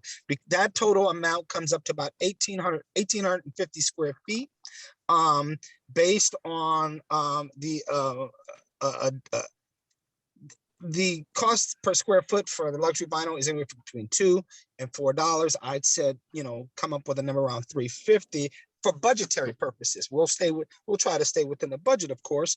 And then and labor costs anywhere from $2 to $3 a square foot. And I just said on the high side, $3. So based on those numbers, the flooring, if you put it throughout the remainder of the, and you could pick whatever color you want, and you'd be looking at around $12,700 for labor and materials for a budgetary number. So if you pick the budgetary number of about $13,000 for the flooring, I think you could definitely get it done, and you could definitely get something you want to get done.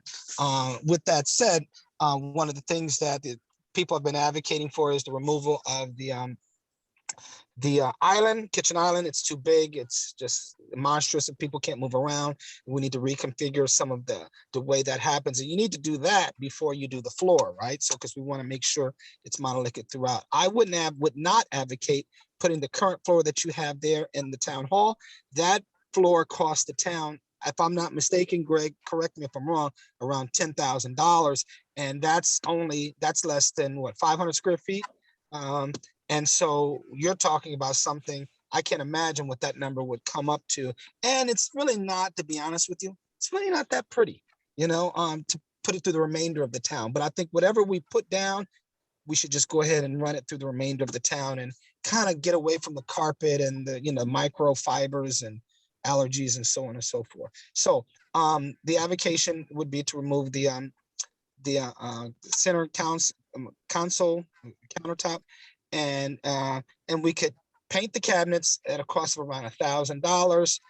That's something the maintenance and myself can do. It takes about 2 days. We can, for the countertops themselves, you can have an option, right? We can do epoxy in-house with myself and one other helper. It takes me 3 days, but I only need the helper for 1 day, the first day. And that would cost the town about $1,000 or less for the epoxy materials. I don't charge the town any labor. It's just the love of what it is that I do. Get a chance, go up to the town hall, go in the kitchen. And again, there's another sample of a project that I did a couple of years ago. It's just a sample. But you can see the quality of the work that I do and the type of work that I do, and I'm happy to provide more pictures. And again, these are just numbers I'm putting in so that we can come up with a budgetary amount, and we'll get into the details later. And I would add another $500 to that to put a new sink and a new faucet. So that countertop with the epoxy would cost around $1,500 to do in-house. You could outsource it to granite countertops. You'd be looking at around for about $4,500 to $5,000, and that's installed or less budgetary amount. To put new cabinets in, that's where you get into a lot of money. And so because I really like to focus on putting the new stuff into the potential new building that we're trying to go after. And it's right now, I'm just advocating, this is something we can do within the town. If we budgeted it and put it in our budget, that starts July 1st, we can have it all ramped up and ready to go in the month of July and get it done. These guys come and do the floor. They do the floor in a day. Again, the kitchen cabinet, we can paint those, and I can't give you a straight week of my time. I can give you 2 to 3 days in any period of time. So we can knock out the cabinets, in a couple of days and do the countertops over the weekend in a 3-day period. And I think, and then Greg and Anthony could take charge and go ahead and paint the place. And trust me when I tell you that light remodel, it would be about $20,000. If we budgeted $20,000, it actually came up to $18,200. But I would say you budgeted $20,000. And then you can get into the details of what it is that you would like to do. Do you want granite? No, we don't want granite. Take that out. That removes it. So we're not spending 20. We're only spending potentially up to 15. So I only said 20 to give the commission the options at a later time when we get into the details and what style and so on and so forth. So that's something I'll send you guys. I just sent you guys, I believe, a picture of some of the work, and I'll send you in the next day or so. But if you have any questions, if they're quick, I can take them now. If it's something you want to discuss with me later or meet me at the town hall, I'm more than welcome to do that. So I yield back. Thank you. And I want to hear what it is that your thought processes. I know we've gotten estimates before on a total remodel of the kitchen, and it's been in upwards, and Greg can correct me if I'm wrong, anywhere from $70,000 to $80,000, it's a huge amount. And I just really want to continue to focus huge amounts of money because I'm really excited about the potential for a community center next door. And I really want to kind of make that thing, not blow it out, but make it really nice and make sure we have enough funding for that. So I yield back. Thank you for your time. Thank you, Commissioner Givens. I totally support any upgrades that could be done to the kitchen. And I would even ask that at some point, maybe later on, we think about doing some upgrades to the bathrooms as well. All right, if there's nothing else, Commissioner Yuri, do you have anything to report out?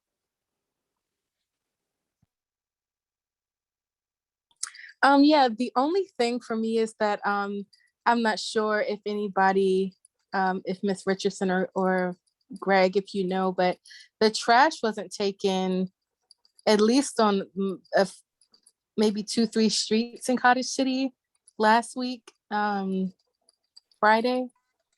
Does anyone know about that? I do not. I don't know anything either. I didn't receive any complaints or anything about it, so I'm not aware of it. Let me ask you this, Commissioner Yuri, was the trash put out the night before or was it put out that morning? Everyone's trash was not taken, so I don't know if that was the issue. Everybody on my entire street, at least, there was another street also, perpendicular Parkwood also, but no one's trash was taken. Okay, thank you. Was that the Tuesday trash pickup or was it the Friday trash It pickup? was Friday. And it was your block in Parkwood? I saw a few on Parkwood, yes. Maybe not the entire street, but I think like the street maybe that was going in front of maybe the church. I thought I saw some trash cans out there also. Okay, I can check into it, but again, I didn't get any complaints. I can check with Brittany and see if anything came, but usually if she gets complaints, she send them to me immediately. Yeah, I mean, no one may have filed a complaint, but definitely it wasn't taken. I can tell you that for sure.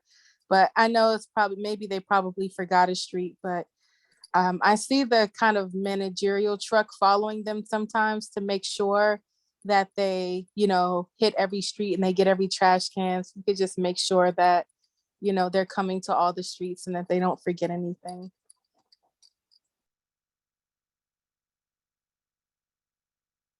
Got it. All Thank right, you. before we sign off, are there any more public comments at this time? Hello, yes, this is David. Again, I left the comment in the chat, going back on the sidewalks. There were stars on the sidewalks before, and I was just wondering if when we're finally finished with redoing them, if those could be touched up at all. I think it was for like the Star Spangled Trail or something like that, but I think those were a nice little touch. That's it. I The believe stars they did that. were They from did the that. War of 1812, when we had the 200-year anniversary.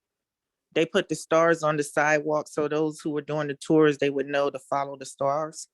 So it's something that was done, I guess that was in 2012.